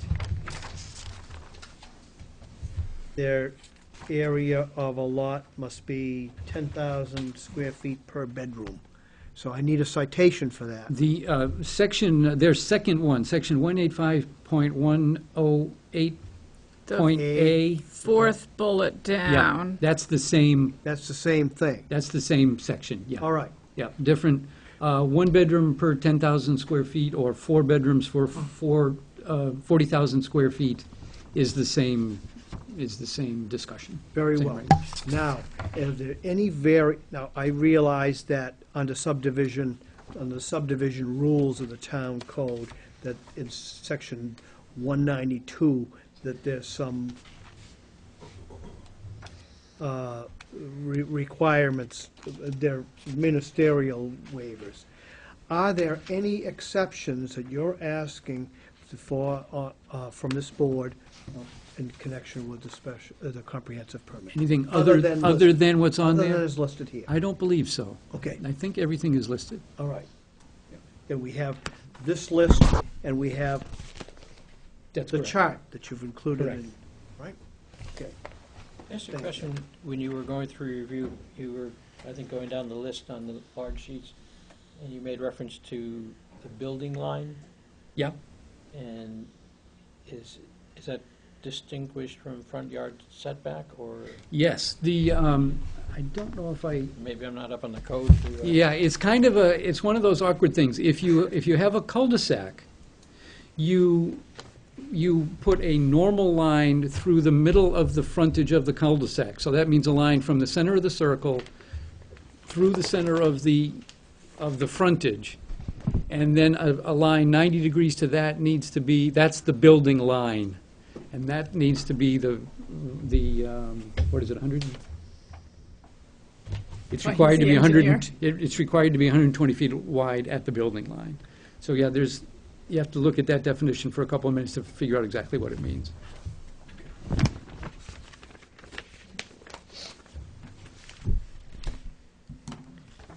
But it's a cul-de-sac specific. That's a cul-de-sac specific, yeah. That's the way I read the regulation, yeah.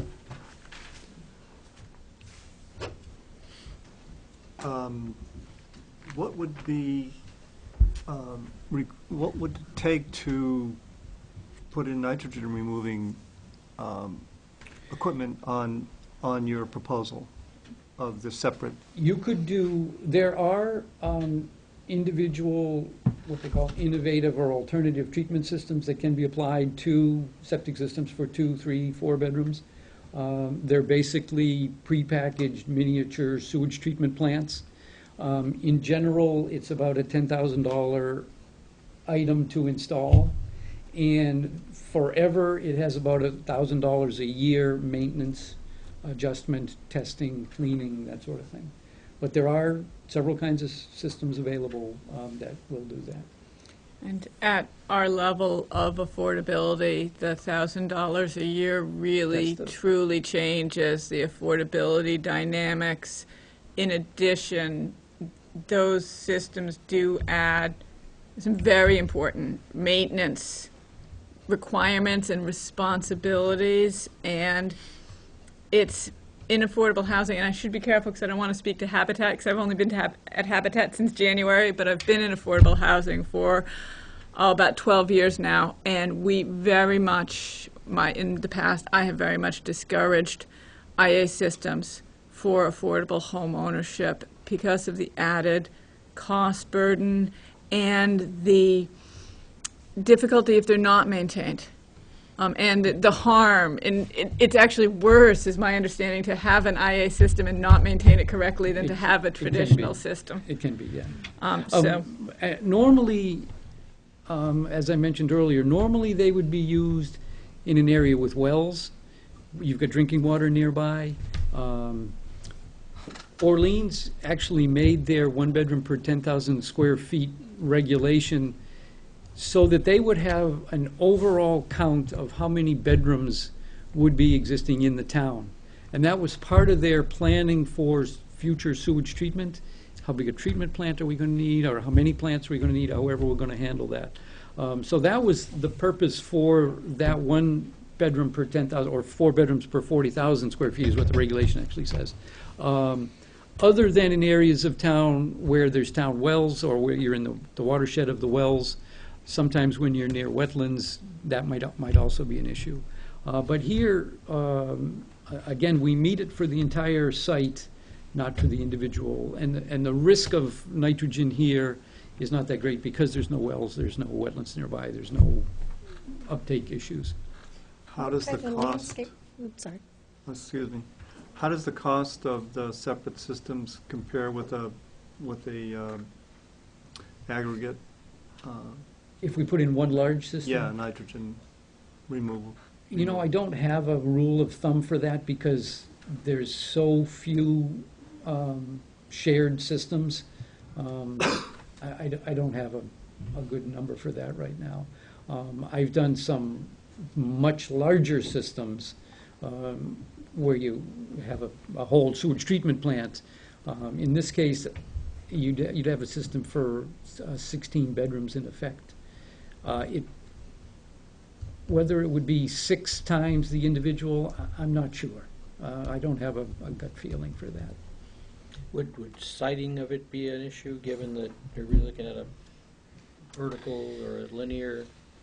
Yeah, we would probably do something considerably different than what we do now, because you'd want to be putting one large leaching area somewhere, or maybe two small leaching areas or something. You probably would end up with some pumps as part of the system. In this case, naturally, everything, we would design them so that everything goes by gravity out of the house into the leaching system. But just because of the topography of the area, you would probably have to come into some central collection system and then pump it to some other area. So The green space cost- might be less. Cost again being a Yeah. comparative. It would dramatically change our pro formas, and, you know, I don't have the numbers in front of me, but I would hazard a guess it would very clearly make this an uneconomic project. It's a dramatic change. So that didn't, when you got the results of the site plan review committee where they're saying that it should be a certain way, it didn't deter you, or you didn't, I mean. I think we've done what the site plan review committee discussed Good. in terms of the fire department and the others Right, who were there. but I'm Yeah. just reading what the health comments were on the. I think his comments were, these are our regulations, and certainly we were aware of the regulations. Well, I mean, Um, I'm just trying to get a handle on, the comments are comments, not, they don't seem to be just listing code. I mean, when you Yeah. go to a site plan review committee, they just don't issue, okay, here's what the code says. They issue, I would think, The- Michael, am I wrong on this? When a site plan review committee issues their opinion, comments, What they've, versus what the code is? what they've done is they've provided advice to us, this board, and to the Habitat as to what their thinking was. Was Bob Canning at the meeting, was it? The He was at site the plan Let's ask them to review read those board comments. doesn't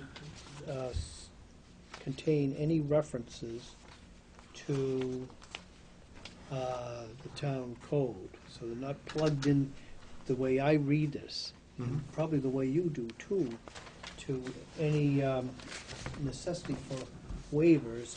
It's mainly a suggestion as to how the two Habitat, how the project could, in its scheme of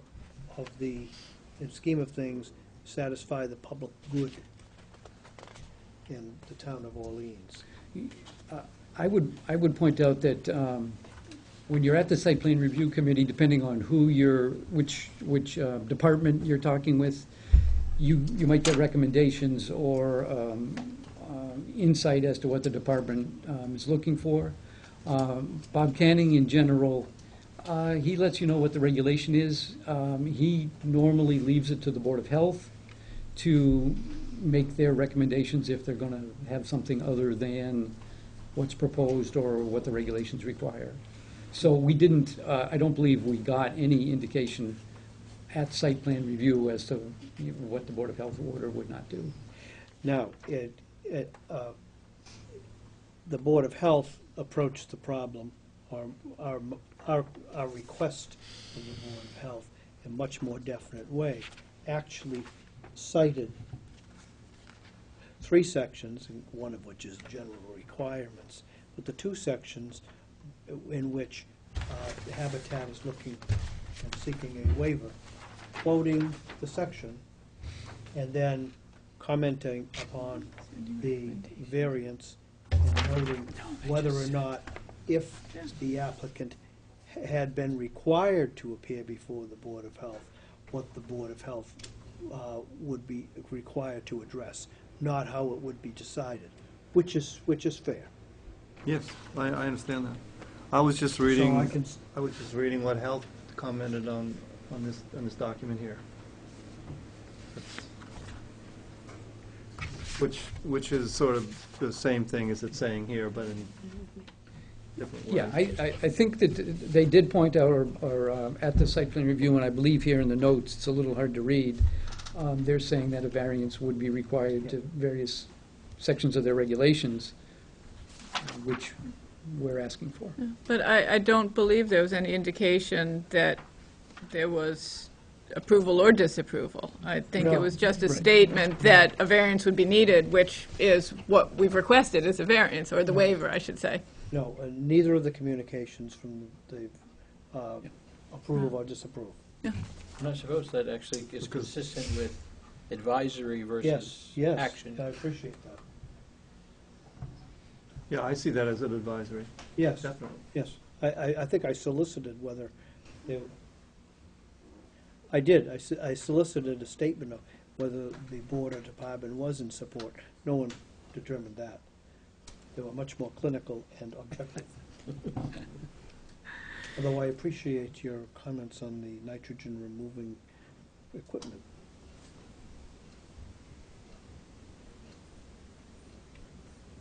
That's a cost problem.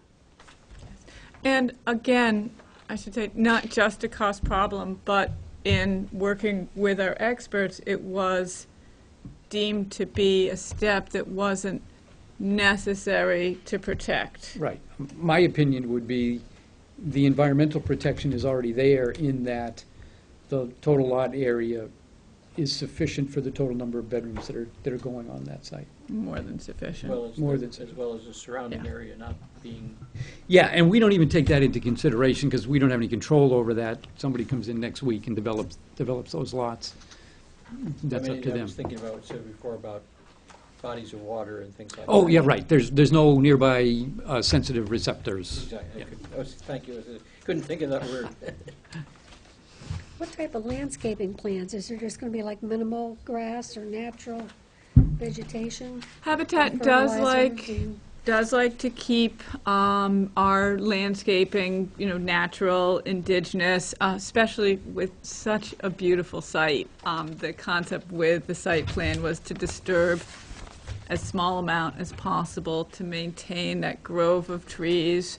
We do provide our homeowners with, small grass area and, a couple bushes. We have a wonderful donor who donates hydrangeas, I believe it is, hydrangeas. But our landscaping is minimal. I mean, it's sort of an ongoing maintenance. We want our homes to be loved and beautiful. We don't want to create a situation that someone can't maintain. So we look for simplicity. But I think if you've seen habitat sites, when they're done, they're done. They're stable. They're not dust balls or sand pits or those kinds of things. Well, and we don't clear cut, sort of like some construction you see just goes and everything's gone and then everything's recreated. And with our volunteer process, it's easier to work around trees and leave bushes where they are. Can I just ask, since it looks like there's multiple pages to your, or is that just one page? No, what's going on here, the site plan on the left is the regular site plan that's been doctored up to make it attractive. This is the two-bedroom house and floor plan. This is the same site plan, but the three-bedroom house and floor plan. Just single sheet? Yeah. Okay, all right. I was going to ask you to flip them if Nope, there were more. that's all there is. And just to make a note on this, there were some small changes to the house plans. I think that there was a window that had been inadvertently left in that we deleted, nothing major, but those plans, and I believe at the last meeting, we provided copies. Those plans are the very current. I mean, the changes are very minor to the architecture, but we wanted to point that out. Could you walk us through the scenario where this is a legal 4-lot subdivision? What you mentioned at the beginning of your presentation. That if you took all the land, there's enough land area, I think I said there's enough land area for 5 building lots. It gets a little tricky on this site because you have the power line easement on In there. other words, if the power line easement didn't exist, you could make 5 40,000 square foot lots. Is that what you're saying? Yes. Yeah, even with the power line easement there, I believe you could do 5 lots. It gets a little it gets a little awkward looking. You end up pushing the driveway all the way over to one side in order to try and make it work. And that would mean you would be using Lot 1 as part of your square footage? They would all have, yes, Lot 1 would be one of the 5 40,000 square foot lots. And a little history on that is that originally this was proposed as 5 Habitat homes and not Lot 1. It was going to be a demo of that structure that exists on Lot 1 and just a reworking of the site into 5. As Habitat progressed through the Community Preservation Committee and the funding, our grant application, there was significant local interest in the home as a historic asset. And the Community Preservation Committee asked Habitat to go back and rework our application to include 6 lots so that we could try to preserve that affordable home. So that was an amendment that we made based on community input. So still 5 new homes. 5 Habitat homes and now the older home. So the square footage was there using Lot 1 to make 5 40,000 square foot. Yes, well, we did, this is just one large parcel now. So the area of what you're referring to as Lot 1, that would simply be a 40,000 square foot lot for the existing building. And then at that point, there would be 4 others that would be 40,000 square feet. Using the easement Using the square easement footage. area as well, yes. And Lot 1 would not be subject to the SDI or the affordable? As our plans are currently configured with the 5 Habitat homes and the 1 older home, the Lot 1 is outside of the Habitat project. It will be subject to a historic preservation restriction, and that's part of the Community Preservation Fund's requirements, but it would not be subject to an affordable housing restriction. And just as a minor follow-up, it goes back to a project that I can't even recall. You had mentioned that when an owner sells, that restrictions remain. Is there sort of a cost of living or something increase that allows for assuming appreciation as opposed to depreciation? The Department of Housing and Community Development Local Initiative Program Deed Rider has a resale price multiplier, which looks at area incomes, and as area incomes increase, the price that someone can sell their home increases in relation. The concept is making sure that home is always a community asset and always affordable, so people are making more money. They can afford, even sort of at the moderate income level, low income level, they can still afford a little bit more, and that family that's selling and moving can sell for more than they bought. It's not tied to market appreciation, which is sort of what got us into this affordable housing crisis, is, if the house, next door was worth, $500,000 and now it's worth $1 million, that has no correlation to what the affordable homes will be worth on resale. And it's a very solid protection. The benefit of working through the state process is that we do have the state behind us. This is a deed rider that is used in probably all 352 Commonwealth communities.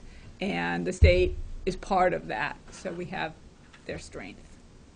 These units do not get lost and become unaffordable. It runs with the land, so... Exactly. It's in perpetuity. Thank you. Very well. Is there anyone else who wishes to speak in favor of this application? Yes, ma'am. I think I did fill out one of the forms and submit it to you. I hope you got it, from the Community Preservation Committee. And I'm Julia Enroth. I'm chair of the Community Preservation Committee. And I am here to indicate the committee's support of the Habitat of Community Housing Project and its 40B comprehensive permit application now being considered by the Board of Appeals. Some background might be helpful, and I think you've heard a little bit of it in answer to one of the questions, but I will go back over it. Last winter, Habitat for Humanity Cape Cod, with the strong support of the Orleans Affordable Housing Committee, applied to the Community Preservation Committee for funds to purchase the property and defray some of the soft costs for the building of 5 single-family affordable homes at 31 Nantucket Road. The original application called for the development of the 5 homes as a open space residential development on a portion of the 5.17 acre parcel, with the remainder of the parcel being dedicated to open space. The plan also involved the raising of a circa 1850 farmhouse on the site in order to provide a lot for one of the affordable homes. However, as we, the CPC, began to review the application, it became apparent that there was considerable support, especially among the historic preservationists, for trying to preserve and restore the farmhouse, if at all possible. It was therefore the Community Preservation Committee's suggestion that Habitat file for a Mass Chapter 40B comprehensive permit, thereby allowing Habitat to build the 5 affordable homes it needed in order to make this a viable project, and at the same time creating another lot for the farmhouse, thus providing an opportunity to preserve that building.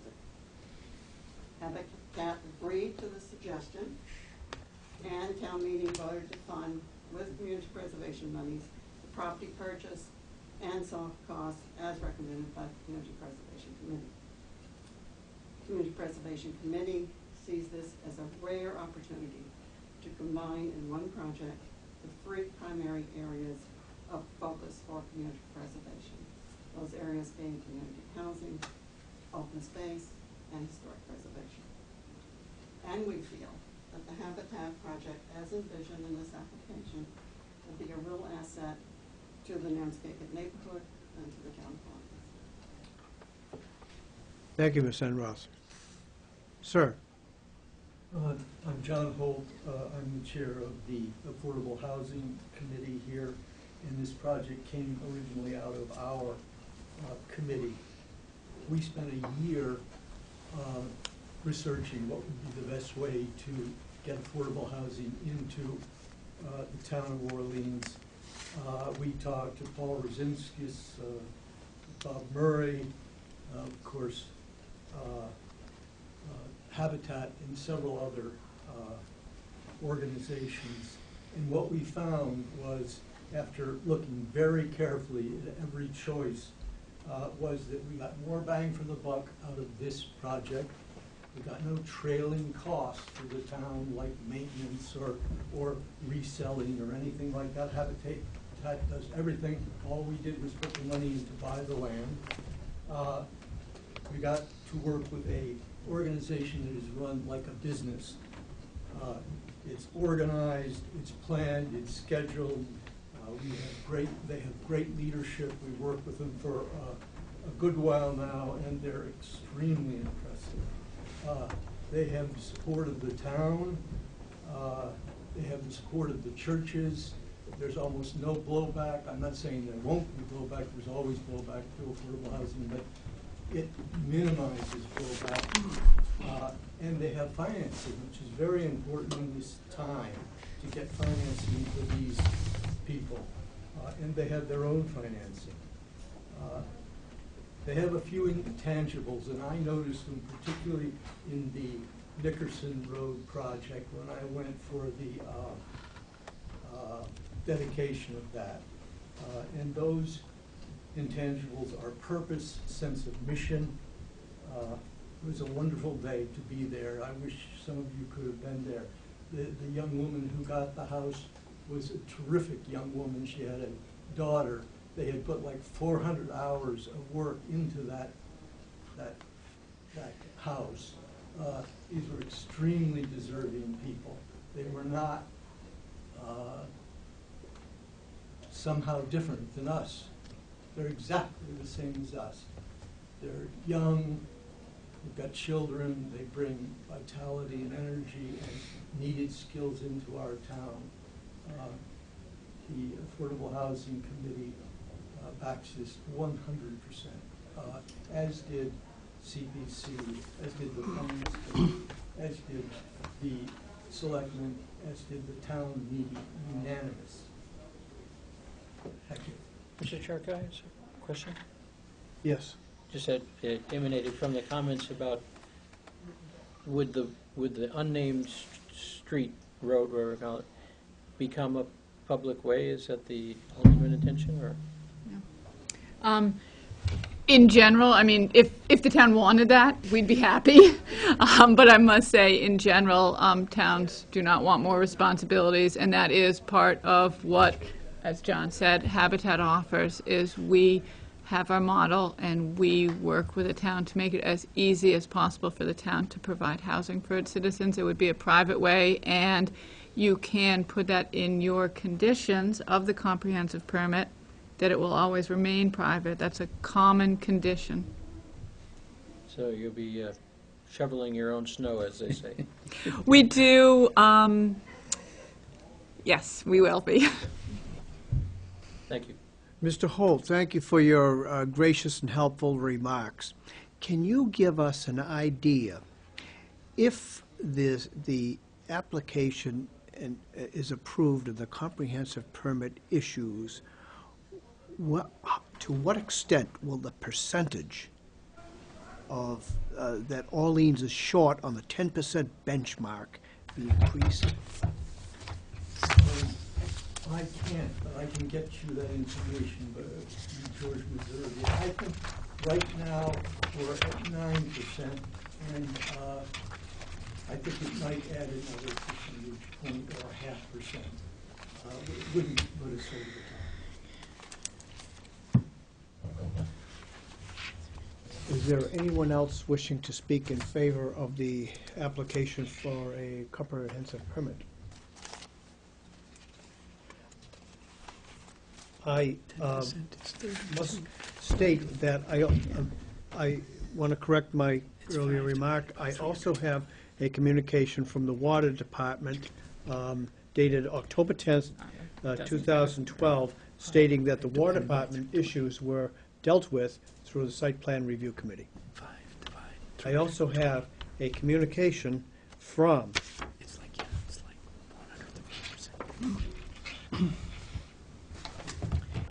Nan Gerridge. I think I see Miss Gerridge's property is butts. Yep. The power easement. Her address is 17 Kings Way in Orleans, and she states that she's unable to attend the meeting, but she wanted to express her support. She feels the Cape in general lacks affordable housing, and she's pleased that her town is actively working to improve this situation. Please count me in as a supporting neighbor. Love my Orleans, she says. What was her name again? Nan Gerridge. Gerridge, okay, on Kingsway. Yes. 17 Kings. Yes. I have no other communication in support or neutral communication. I need to ask before hearing from any opponents whether we have a complete package. I consider that to be the application dated September 7th, filed September 7th, 2012. The original set of plans were drawn by Hutger Architects. Correct. And they were plans A100, A200, A201, A101B, A201B, and A200B. I have the plan, which I think Mr. Brady was working with.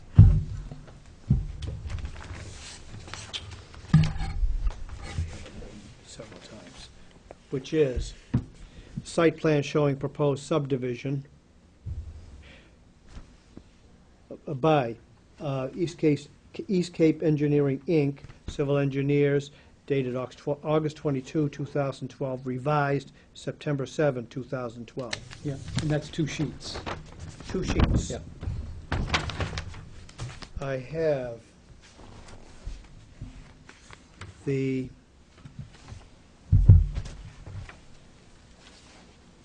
communications I referred to, excuse me.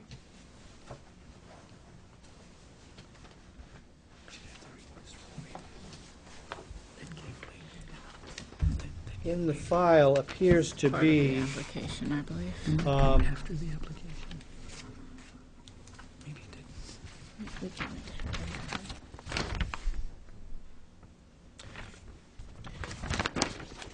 a plan drawn by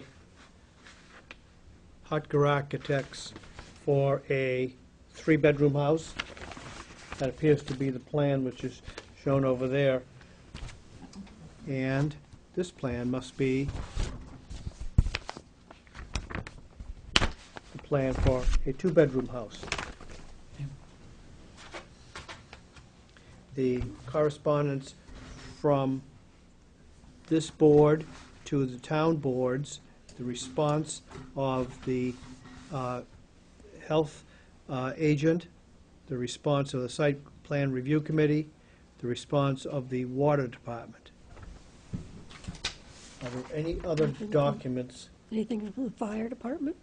Was that addressed in the site plan? There was a comment on fire. Okay.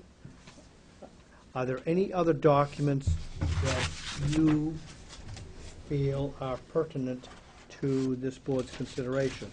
We just wanted to verify that this list of requested exemptions was part of the application? Yes, Okay. yes.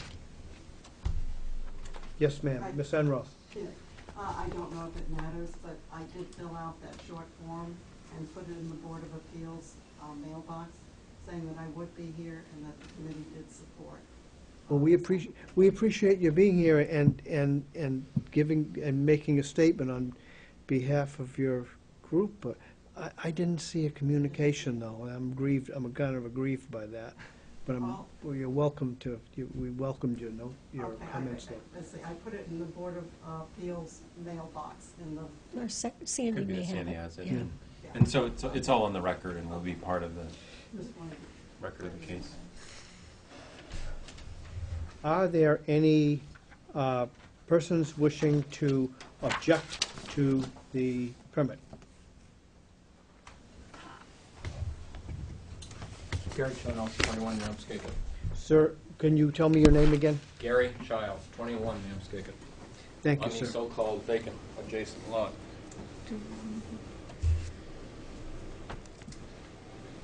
Some of the concerns that I have go to, one is the nitrogen loading in the nearby cranberry bog. If you look at number 5, go cross lots across my family's land, you end up on Child's Homestead and you end up at the cranberry bog, which across the street down next door, they've deemed as a wetland. So my concern is, again, septic on what would normally be a high, in this case, a high-density, non-conforming, congested neighborhood with a septic offload. The next thing is that the reason it is a quiet neighborhood is because it's made up of older folks there with larger properties. The buffer zone running along, which is Lot 7, Yes. is not going to deter additional foot traffic that will cut across my land and immediately onto Child's Homestead as it wanders back into town, backing up to the Nickerson property. It's just too much and too confined an area. Sir, can you just repeat that so I understand that comment? Which one? Just- It's too congested in that area. This is too many houses in a period, in a small amount of area. And as much as everybody says that, what I've heard so far, is that it's okay to build these 5 or 6 houses in there, it is as long as you put all the variances in place. And if I Okay, may, can you elaborate on what you mean by that? All the variances. Your setbacks, the things that you're being requested of, that are enumerated that state what the setbacks would be for back of the house, side of the house, frontage, all of the things that you or I would not be able to build with without those variances put in place. And if I may ask you? Sure. The technicalities of the relief aside, what do you perceive as the impacts in addition to what you cited about the septic runoff? There'll be an increased foot traffic. Right now, as you mentioned, the paths, which turn around and wander from the bike path to the old railroad bed, go up the high-tension wires across the easement after the 38 hurricane. There is trash that is picked up. There are drugs that are dealt on the high lines because it's an easy footpath. This is on the power line side now, as opposed to where your property? They come right up. They come right up the existing way that goes from the old railroad bed up onto my property and bounces to my adjacent neighbor. And, I have made requests that a fence be put up, a 6-foot stockade fence, because I do believe in Robert Frost that good fences make good neighbors, and it would keep the traffic headed back out onto Namskaket Road.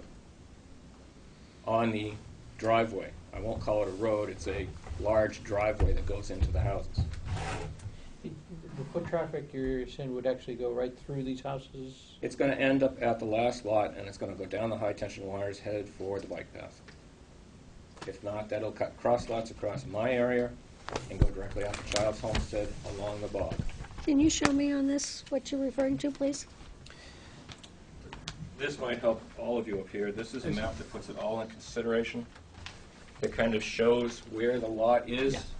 Theirs, mine, and the adjacent ones, if we come up to Child's Homestead Way. This is the Cranberry Bog. This is the property in question that you're looking at right now. This is the property I'm responsible for. That corner lot right there is that corner lot number 5. The bog is right here. Tim, how far away is the bog from? Oh, Is it more than- here's the, I don't know what it shows on that. This is the Orleans Assessors, Mhm. little larger version of that same thing. This is our property. Right. This is their property, and the bog is over here. So is it 100 feet away? Oh, it's at least 100, yeah, 150, 200, maybe. I don't have a scale on this. Okay. And I believe the scale on the one that I provided shows it to be about 100. Can you explain one more time where you suggested a fence be? To run along the boundary to encourage the traffic to go back out to Namskaket Road. Along this entire boundary on this side? Well, that's the utility easement. They can't do a fence On the there. other side? Yeah. Other side, right? Over, okay. Tim, could I see that? Have you brought that up at any of the previous hearings? And it's been pointed out that it's not feasible financially. Where's Cranberry Was the Bog? reply. Oh, okay. I don't This is- believe this that is Lot a- 7 broken Yeah, into yeah. a This is buffer of adjacent. poison ivy and bullbriars will discourage Oh, foot so- traffic. It's this blob here? Yep, That entire thing is a cranberry bog? I think so, yeah. Is that an active bog? No, it's wetlands. The foot traffic emanates from, The bike path is a convenient sidewalk. Requested it. Is that on the town map as a When you look at wetland? the railroad trail, that Probably, is the yeah. bike path. Yeah, this is actually a portion of the Can you show me where the bike path Orleans is on this? Assessors, or GIS. And this is the railroad bed, this is the bike railroad- trail? Yep, that's the Okay. bike trail right there. You're looking for what? The bike path? The bike path is the old Colony Railway. Okay. So So you're saying they come up here and then they cut across your property to the, To the higher lines, into the various parts of the neighborhood. And this many bedrooms will generate a large number of people. 616. and you've had a problem with people trespassing across your property? Yes. Across the street, Mr. Shady, other folks have picked up out there as well as myself. Okay. It's a regular event to go pick up trash out there. Just ask I you a don't question. want it to become an extended public park. That's the reason it is nice and quiet out there. Can I ask you Sure can. your opinion? Wouldn't the actual development reduce? I doubt it. Because with whatever comes with a large influx of perhaps people who don't come only 2 or 3 months out of the year, which adds to a stable economy, there is a number of foot traffic and motorized, unauthorized use of ATVs. On the utility easements? They run across my land and then they go right out to the high wire. So in theory, that would be a shared concern for the proponent, right? Yes. Are they coming from the bike trail? They come from Kingsway, cut cross lots. They run in the 38 easement down the High Lines. With dirt bikes? Motorized ATVs, yeah. A well-worn path along the lines? Worn enough. From where the fence line used to be, running along the high T wire. Are there any structures on your land? Yes. Taxes paid. No, I mean, do you live, is there a house? There's a house up front. There are some outbuildings that are in disrepair. Yeah, this is your house right here, isn't it, in the circular driveway? Yep. So you're on Namskaket? 21, the adjacent property. Yeah, I think, Oh, okay. I think this is him right here, Okay. and that's this large parcel. With Oh, the, got it. with the black, David, Okay. black It's on a bead hill. You in the, Sorry, what was the question? the Yeah, David Slack. Slack. Yes, David Slack's right there in between. Is that actually a lot line between? Between he and I. And is Yes, Habitat that is- concerned about the use of the utility? Thank you for asking. We have been in communication with the neighbors. We sent out a letter and preliminary plans, trying to keep the neighbors involved. We were advised of the request. The request that we received was for a complete perimeter fence around the entire 5.2-acre parcel. We see our homes as benefits to a neighborhood. We don't see our homes as something that needs to be fenced off from other areas. A complete enclosure of our development would be a financial consideration. It would be expensive. We did respond that we had some concerns and were eager to listen and learn more about the foot traffic. I offered to walk the site with the neighbor, because we do believe that once the houses get built, perhaps some of those paths and those cut-throughs and the ATV use and whatever other trespass will decrease, because there'll be more people there all the time. We have in the past constructed partial fencing to cut down on cut-throughs, and we're willing to look at what are the traffic patterns, where might a piece of fence make sense, but we just financially and philosophically, we can't fence off. Was that a different request? Because it's very different than what I just heard. Was that a different neighbor making the request to go all the way around, or has the request changed? That was the same neighbor. It was, I don't want to It was speak, just the one side and not all the way around the development. my, No, the request was for the whole. The request is for all three sides? Yes. The most impact on me is the longer butter on that side, but similarly to the folks that run all the way down Kingsway. and also, This is to encourage the traffic to go out to Namskaket Road. Unfortunately, my neighbor to the right doesn't want that traffic out there on the road. In other words, there are other traffic concerns up there as well. The argument about a hook and ladder and a ladder truck and EMS being on the road is, this is driveway that goes in there, which is not really a road based on the width of what the fire department wants for both a ladder and an engine and an ambulance. If you allow any sort of any on-street parking, you have just defeated the whole purpose of narrowing the driveway. I don't think there would be any on-street parking. Are there, well, I guess it's a question, are there restrictions, covenants? there is ample parking with each of the homes. I mean, this is going to be a neighborhood where people drive their car up to their home. How about for guests? Because I think that's probably the most typical. Again, when I drive to friends' houses that don't have enough parking in their driveway, I park behind their car. I don't, park on the street. I think you can look at the driveways and sort of see how parking would happen. I think the question was, is there any deed restriction regarding, or covenants regarding on-street parking or anything? And I don't know. We don't. I mean, we could. That's not a problem to put in, but we don't see it as necessary. I mean, we design our sites so that they work for our families.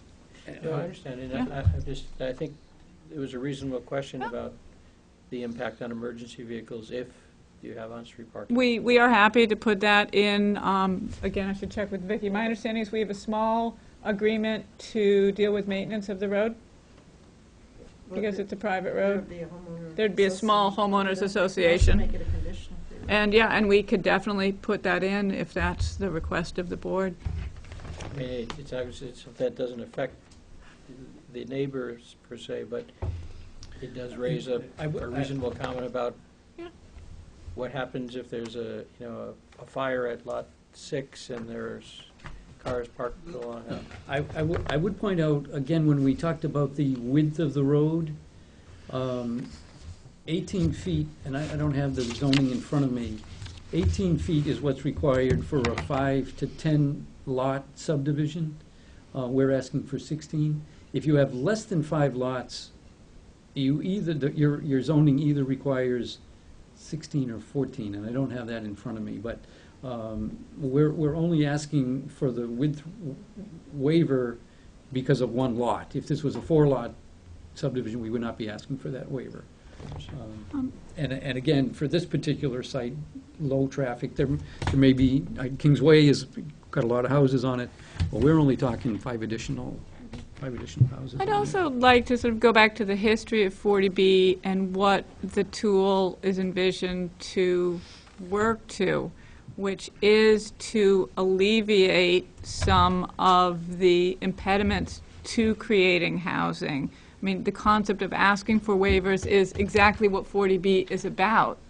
The waivers that we request, shouldn't be granted if they create health or safety concerns, but if they create and facilitate affordable housing that is in keeping with local needs, that is why the process is designed. And within the constraints, we work to be as considerate to our homeowners, to the neighbors, to the community as we could. We do not see this as a dense development. I mean, this is a 5-acre parcel with 6 lots. It's very close to conventional zoning.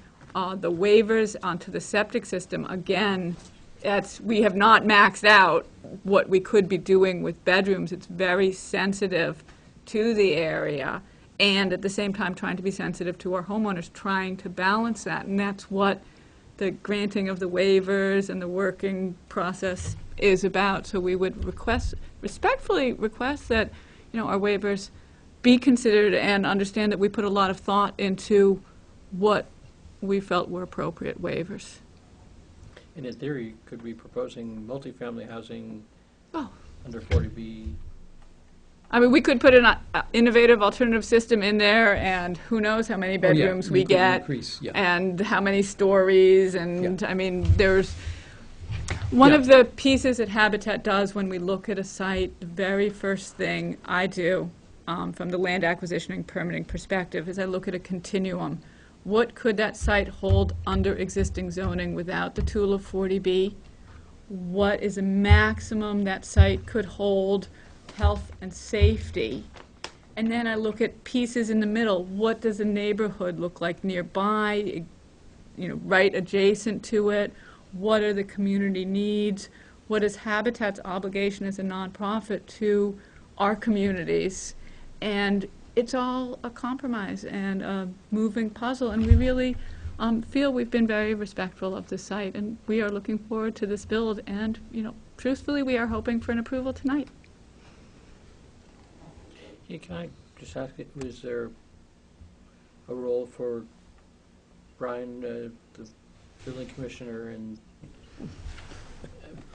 I don't mean to, I assume if you have any thoughts or whatever, but obviously the building permit applications go through your building code purview, correct? Yeah. Okay. Everything is hunky-dory in that respect? Well, they haven't given me that yet. They will. They'll have to be the state building code. That's not something that gets weighed. Okay. Tim, excuse me, I assume that you did the wetland 100-foot. Yeah, it's more than 100 feet Okay, away. so yeah. that's, okay, thank you. Are there any other objectives to this application? Yes, sir. David Slack, 25 Manchester. let the record reflect, Mr. Slack, that the board has received correspondence from you. Okay. We have it in the file. Now we can hear from you orally. Would you care to comment on what I wrote to you folks? How you considered it, what your thoughts were about what I indicated in the correspondence? I don't think we're inclined to do that. Eventually, we will deliberate and to decide the application. I, for one, would like to hear from you in your own way, Well, in your own words. I don't want to read those. Have you seen I that? want to bore everybody reading No, I need- correspondence over again, but But- it's important to me that it's reviewed carefully by the members of the committee because it expresses the thoughts that I had about process here. I will assure you that your remarks will be completely and thoroughly reviewed by the zoning board.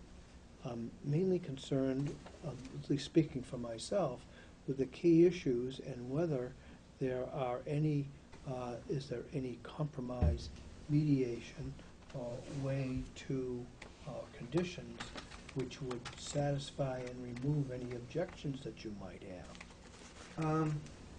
Yeah, and those, again, were expressed in the correspondence that I forwarded to the board. Essentially, it appears that only 3 lots are permissible on the property, conventionally.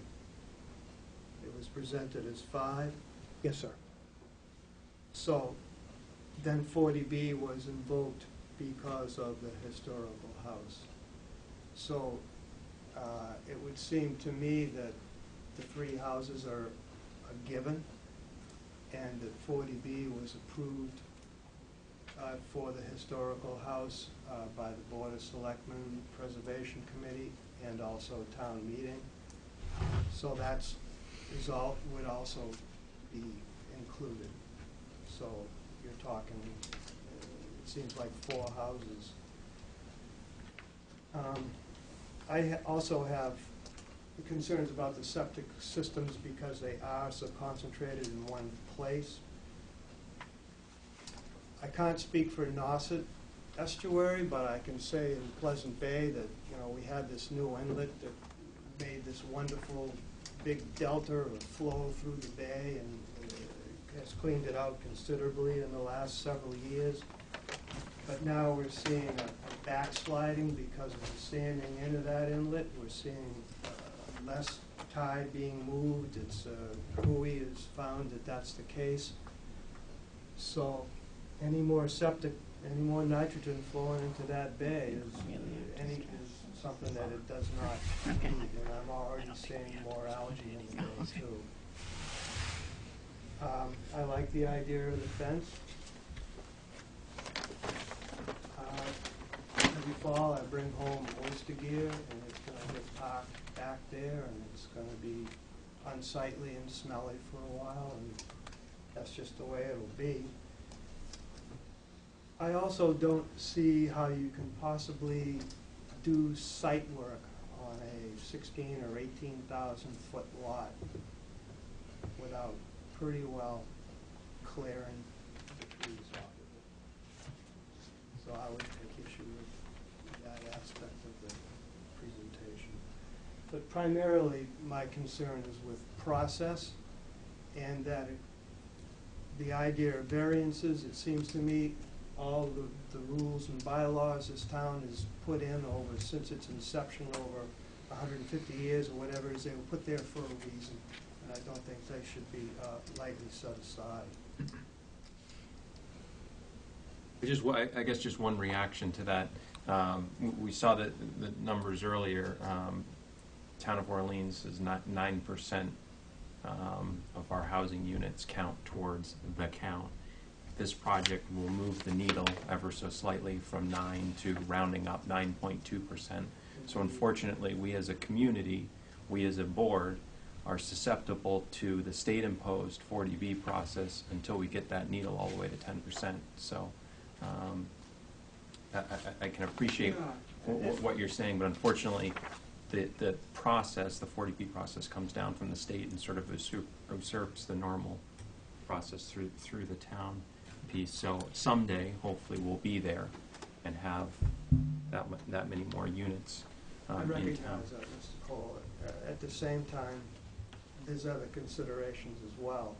And also, 40B doesn't set aside the process by which this whole thing came to be where it is. 40B has nothing to do with that. May I ask, sir, given all the meetings and considerations of it, doesn't that suggest that at least the review process within the constraints of 40B has taken place? No, it does not. In what way? The conventional 5-lot subdivision is not approvable. Perhaps we could ask the building inspector, if that was presented to him, would he give it the green light? But if I understand you, I think you're talking in a non-40B context. Absolutely. Well, as my colleague said, what we have before us is a 40B application. And so relief is requested, but other than that, it varies from what you recited as the town's zoning bylaws. Have you reviewed one of the attachments in the correspondence that I sent that refers to excerpts of discussions that were held at Board of Selectmen meeting and at town meeting?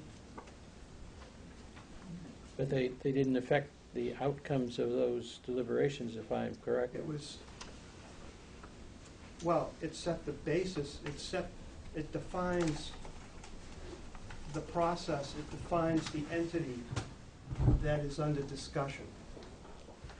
The entity is a 5-lot subdivision, not subject to 40B, allowable on its face, allowable under the bylaws of the town.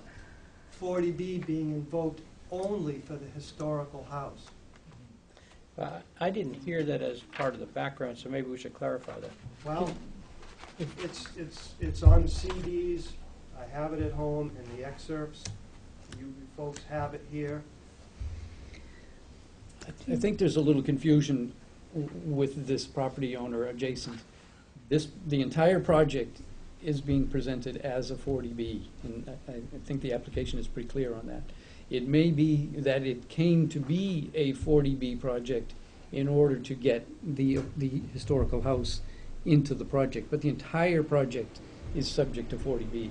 I would also point out that 40Bs in general don't have anything to do with current zoning. Regardless of what can be done under current zoning, 40Bs are presented however they're presented, and variances are asked for. I can point out that if a typical developer came in with this property with a 40B proposal, it would probably be considerably denser, considerably more houses. Only 25% of them, I believe, are required to be affordable, whereas in this case, all of the new houses being constructed are affordable. So this is a very light 40B in terms of its effect on the property and the variances that we're asking for, the magnitude and type of variances that we're asking for. This is a very simple 40B. I think that's one of the lenses that we need to look through when we're considering this, and look at what are the other potential uses for this property, and with or without the 40B mechanism. So I appreciate that you said that you refer to a 5-lot scenario without the 40B mechanism. I think the other end of the spectrum to look at is with a commercial developer very different than Habitat, what might that project look like? So, you know, if this project were to get shot down, what might come back in its place might be very different, and I think that's part of what you are articulating, but I just a little differently. Mr. Chairman, could I ask a sort of point of information question? Is my understanding of the 40B process such that if this board were to not grant the relief requested, that nevertheless the matter goes to the state? It does. That's correct. There's appeal to the state. So, you know, again, in the context here of what local zoning might allow, if this were not a 40B, you know, it isn't just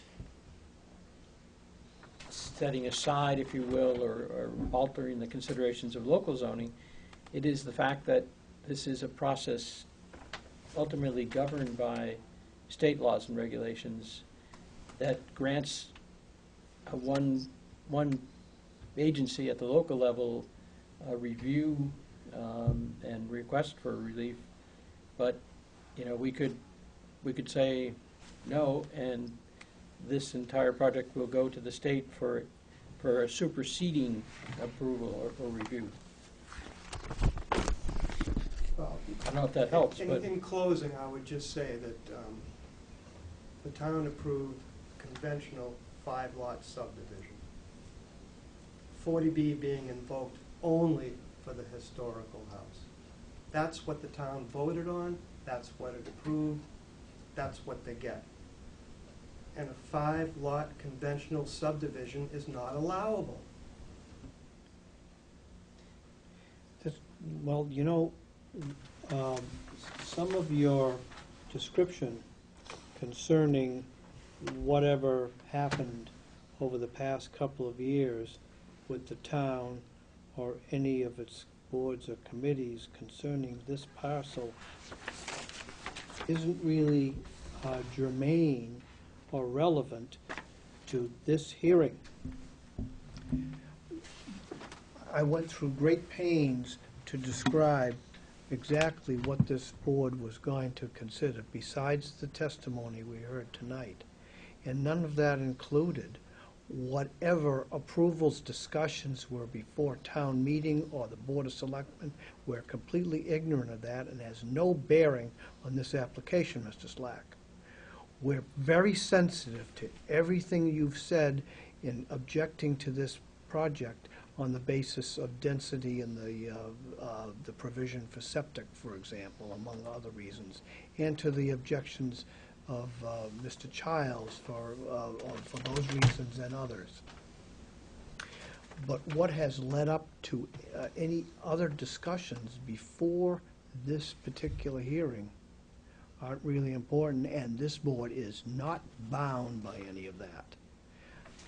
I'm not aware, or this board is not aware, that the Board of Selectmen or town meeting had any right to approve or did ever approve a 5 or 6 or 7 or 3-lot subdivision on this parcel of land.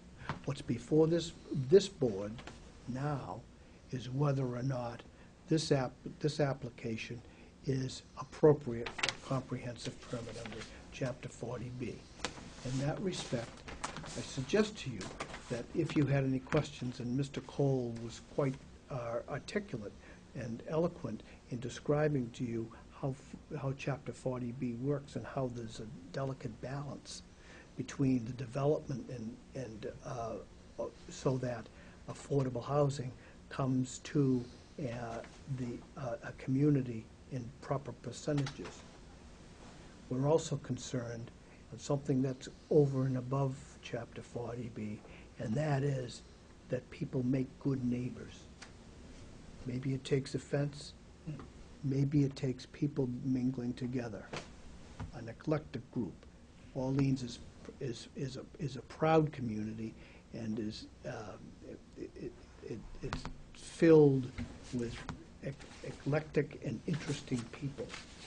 That's not mean to say that you wouldn't be concerned with your new neighbors, but it's something that this board takes into consideration, and it's a factor. Thank you. Thank you, Mr. Slack. Is there anyone else wishing to speak in opposition? Yeah, I have a question. Yes, ma'am. Jean Bolus, 43 Namsgate. I am Yes. directly downwind, Oh, yeah. so to speak, of the property.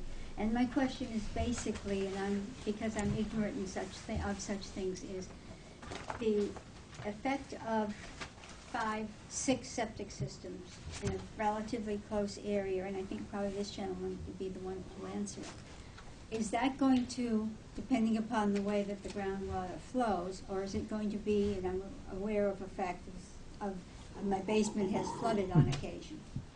Am I going to have a problem with this? Is this No. going to, the septic system going to be, systems going to be such No. that that's going to? If your concerns are with the volume of water generated by these, then you don't have any concerns. Okay.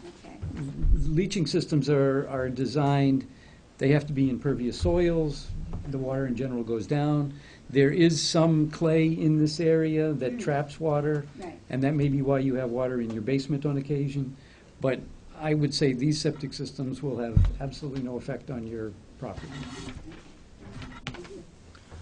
Have you done perk tests? We did one soil test in there, just actually in the lowest part of the property. That's where you usually find the most troublesome soils. 6? We actually did it in the area of the cul-de-sac, the general area of the circle. We will be doing soil testing on each one of the lots for the final septic designs. And again, all the rules, the state rules on Title V apply. So it's not as if we can do anything that the state sees as contrary to public health. Everything will conform to state requirements. So in other words, if you came across a big plot of clay, you'd have to take it out Yeah. and bring in sand. I think it's a good point to raise, that compliance with really all state laws and regulations applies here. It's just the nuance of local zoning. Thank you. Is there anyone else in the room who wants to testify before this board?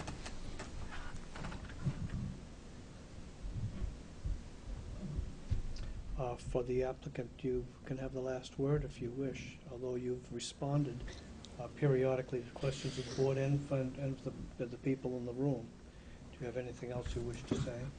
I'd actually like Vicki to speak. I'm sorry to put you on the spot, but Vicki has such a... I think the only thing I would like to say is that the project was initiated responsive to the Orleans Affordable Housing Committee and does really speak to the need that so many Cape Cod communities, including Orleans, see to try to maintain the diversity and vitality of their community, to try to make it possible for younger working people and families to stay in the communities where they work and want to raise their kids and keep their kids in the schools and so forth. And we feel that this is responsive to this. We think actually it'll be a great project for the community in the way it will bring people together to put their hands directly on having the opportunity to build the homes together. We think it'll be a great community building project as well, and a really lovely little neighborhood. It is modest in size. 40B came into being because essentially, and we see it even in the discussion tonight, local zoning, which was put in place to protect water, to protect property values, to protect ruralism, but essentially it zoned out the ability for people to access affordability of housing, and that's why this process has been put in place for a limited amount of the housing in each community. So we think it's a good design. We think it'll be attractive, and we just hope that you'll approve it. We'll be ready to start building it, in 2013 after going through the permitting process, bidding things efficiently, and we think it will be a small little neighborhood within the neighborhood that you'll be very proud of. Can I just, I'm assuming that there are restrictions against renting? Yes. Definitely. Mr. Holt, you had another thought? Yeah, just one additional thought. I live at 18 West Road, which is across from Shaw's Market. Chris Wise's big development, 3 stories, 48 units. That was the last 40B put into Orleans. And they put 48 units on a very small plot, probably smaller than Landscape Road. And they put 28% affordable housing. We have affordable housing in that unit, so that you can see what could happen if a commercial entity got a hold of that property. That's the only thing I want to say. Very well. Hearing no further remarks, I will declare this hearing closed for testimony. Members of the board, I ask for a sense as to whether we should consider this privately and discuss and deliberate and decide at our next regular meeting on November 7th. Is there a thought?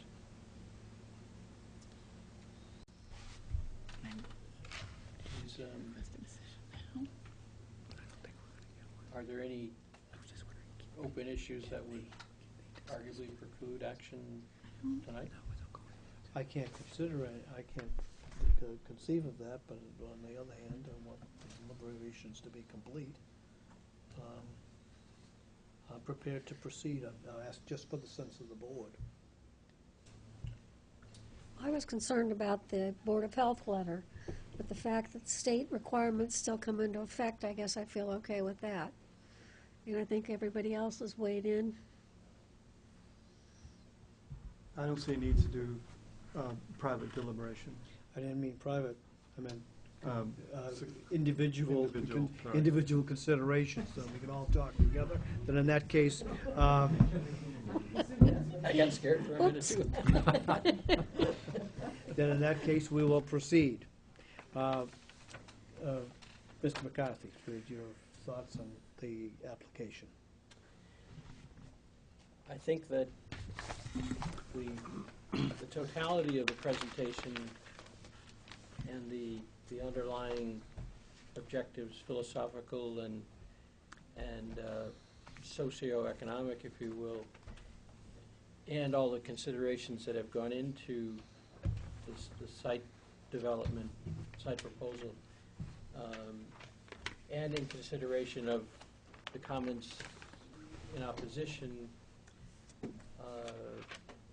my position is that, with all due respect, they don't outweigh what I think is the significance to the town of Orleans of this project coming into fruition. Mr. Delory? I'm inclined to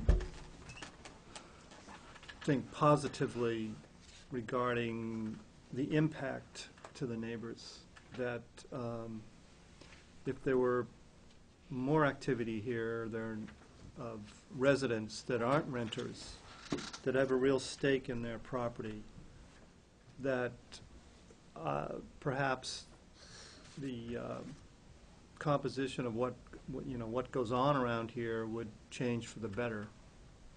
I mean, I would really like to think that. I'm really thinking in that direction.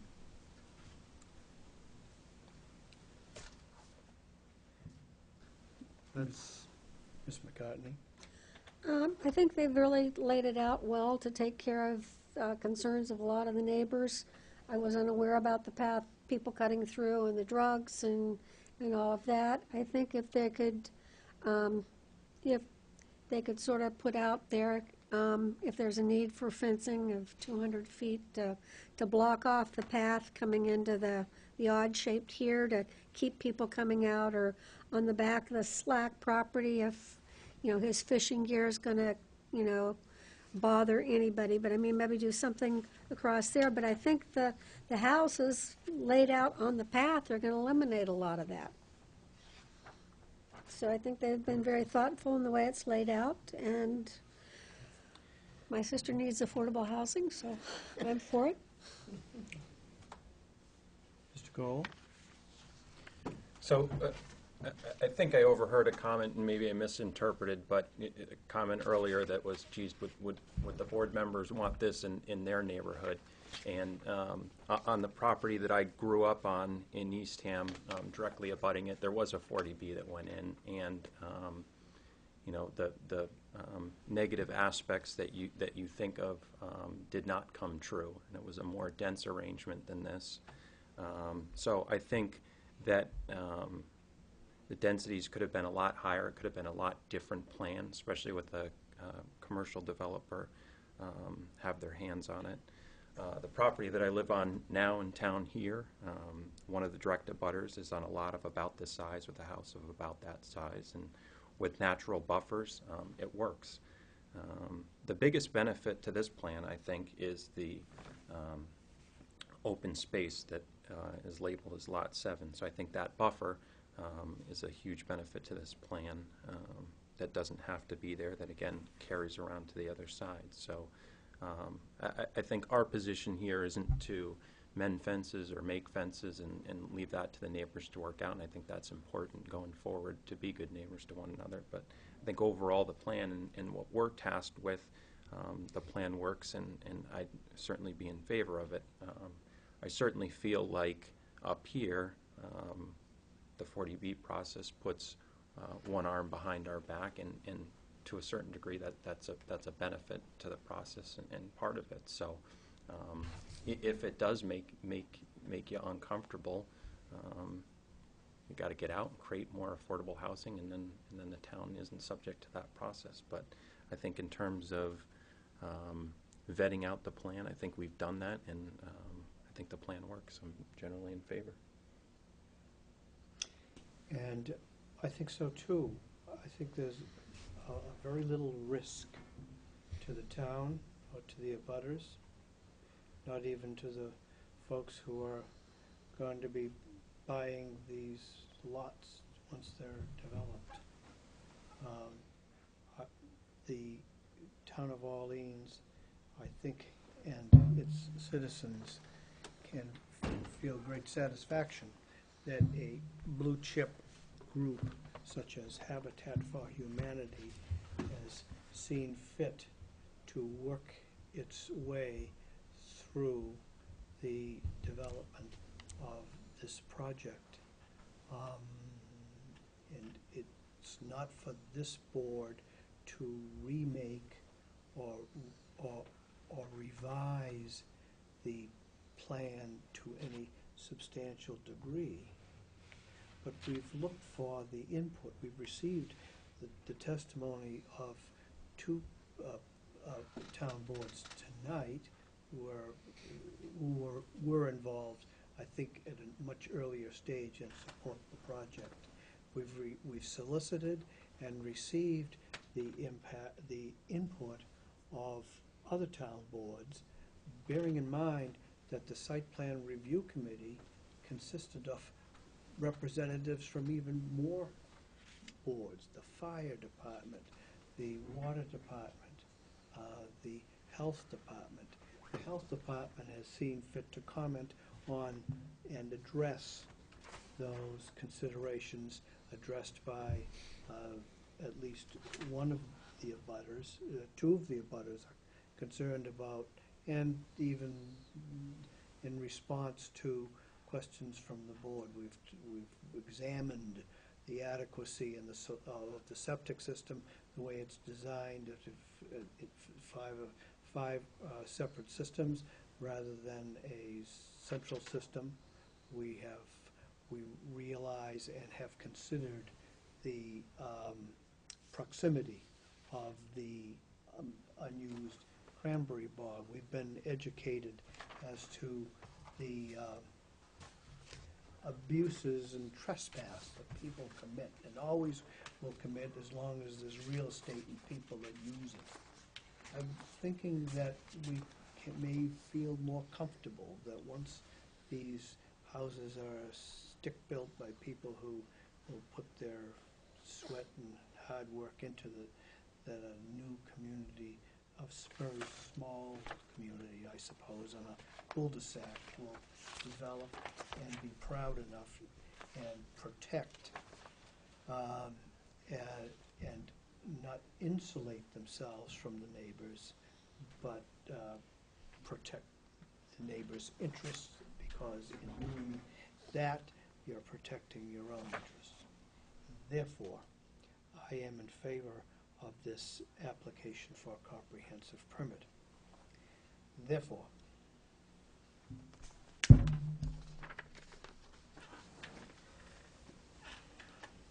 I was concerned that there will be a community association which will eventually be supported by documents. We haven't had the benefit of reviewing those. Generally speaking, that would be part of the application. I am satisfied myself that if there are these restrictions, that they will be reviewed and in proper form and perpetuated for the benefit of the owners of these new homes and for the benefit of the abutters as well. Mr. Chairman, can I ask a question? The numerous counts of relief requested, referred in some cases to exceptions, do we actually act to grant all those Yes. variances and? I'm about to do that. Okay, and I About to didn't make a know mo- 40B sort of, I'm about to make a motion. okay, I think we can, a lot of recordings to be done, I guess. Okay. all members present will vote on the application.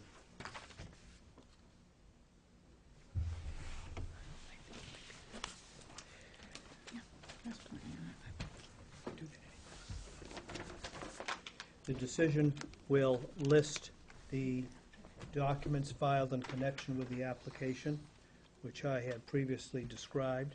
In addition, as part of the record will be a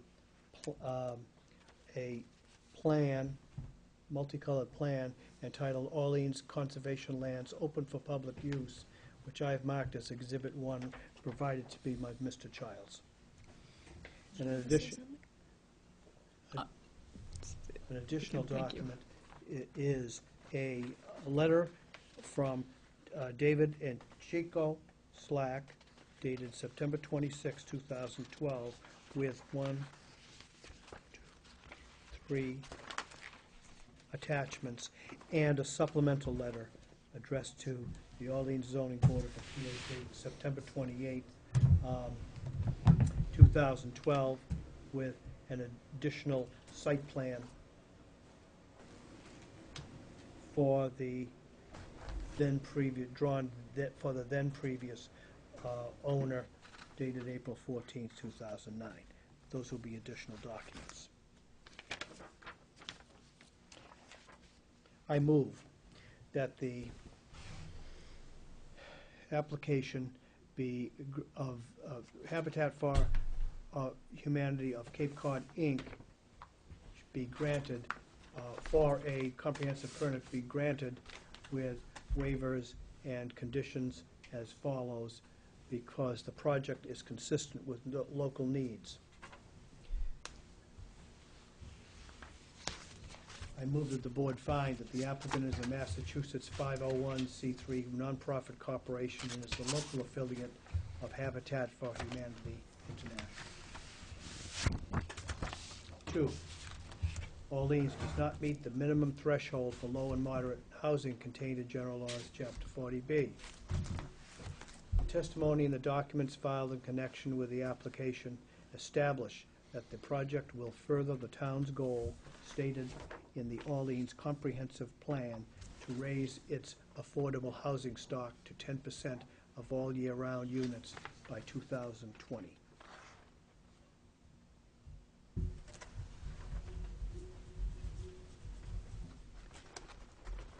Three, the testimony of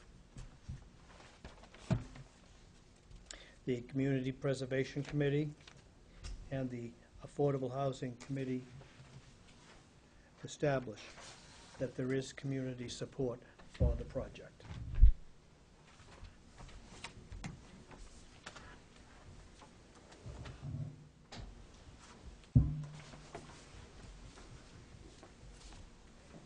Four,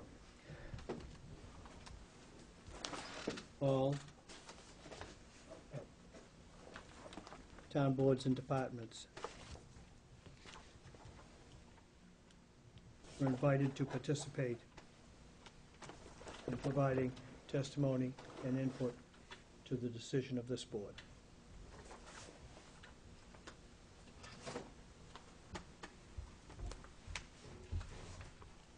Six, waivers. The applicant's requests for the following waivers are granted, are granted. Zoning waivers. A, section 164-20, waiver required for all residential use lots, given that the lots do not meet the minimum 40,000 square feet. B,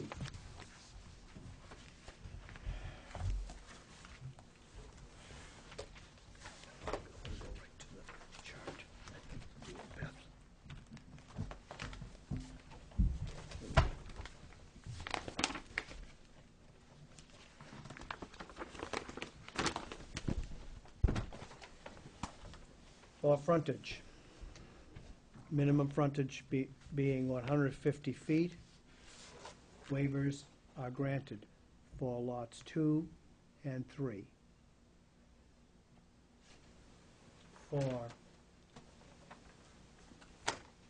under section 164-22, lots on dead-end turnaround, a waiver for lot 6 to the extent of 4.6 feet. Under section 164-21, minimum yard setbacks of 25 feet, front, side, and rear. Waivers are granted for lot 1 to the extent of 4 feet, lot 4, 4 feet, lot 5, 2 4-foot waivers, lot 6, a 4-foot waiver.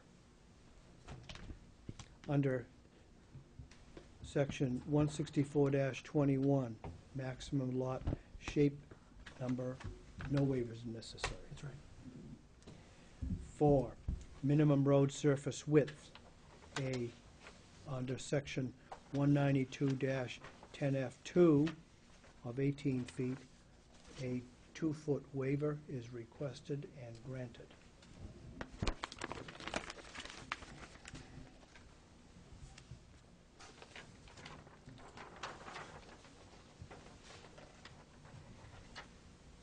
Two, Board of Health waivers. Waiver of the requirement of section 185-17(3)A2C, requiring a shared septic system. B,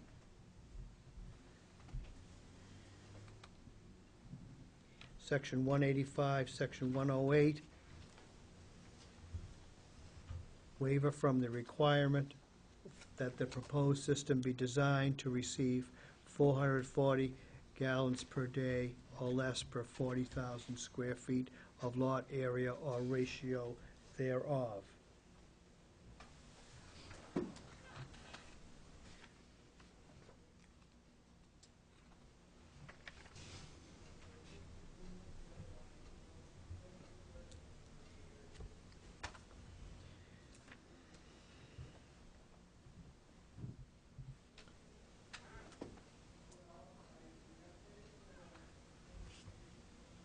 That concludes the motion. I move that the board grant the application for comprehensive permit based on the details specified in the documents with the waivers just indicated.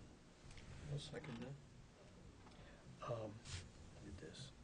Those are routine. I'm going to leave them out. All right. We need those. Okay, further, excuse me. Please. Further waivers under sections 192, all 192-6A, section 192, 6F and 6G of the town code, not 192.8. That's duplicative as to everything else. I don't have the zoning code in front of me, so I can't see the, That's duplicative as to everything else we've done. General reference to conformance with zoning. Sure. Are there any, is there a second on the motion or discussion? It was seconded already. Did we include the very last one? We did. Okay. Did you ask for a second? I did. Is there any discussion on the motion?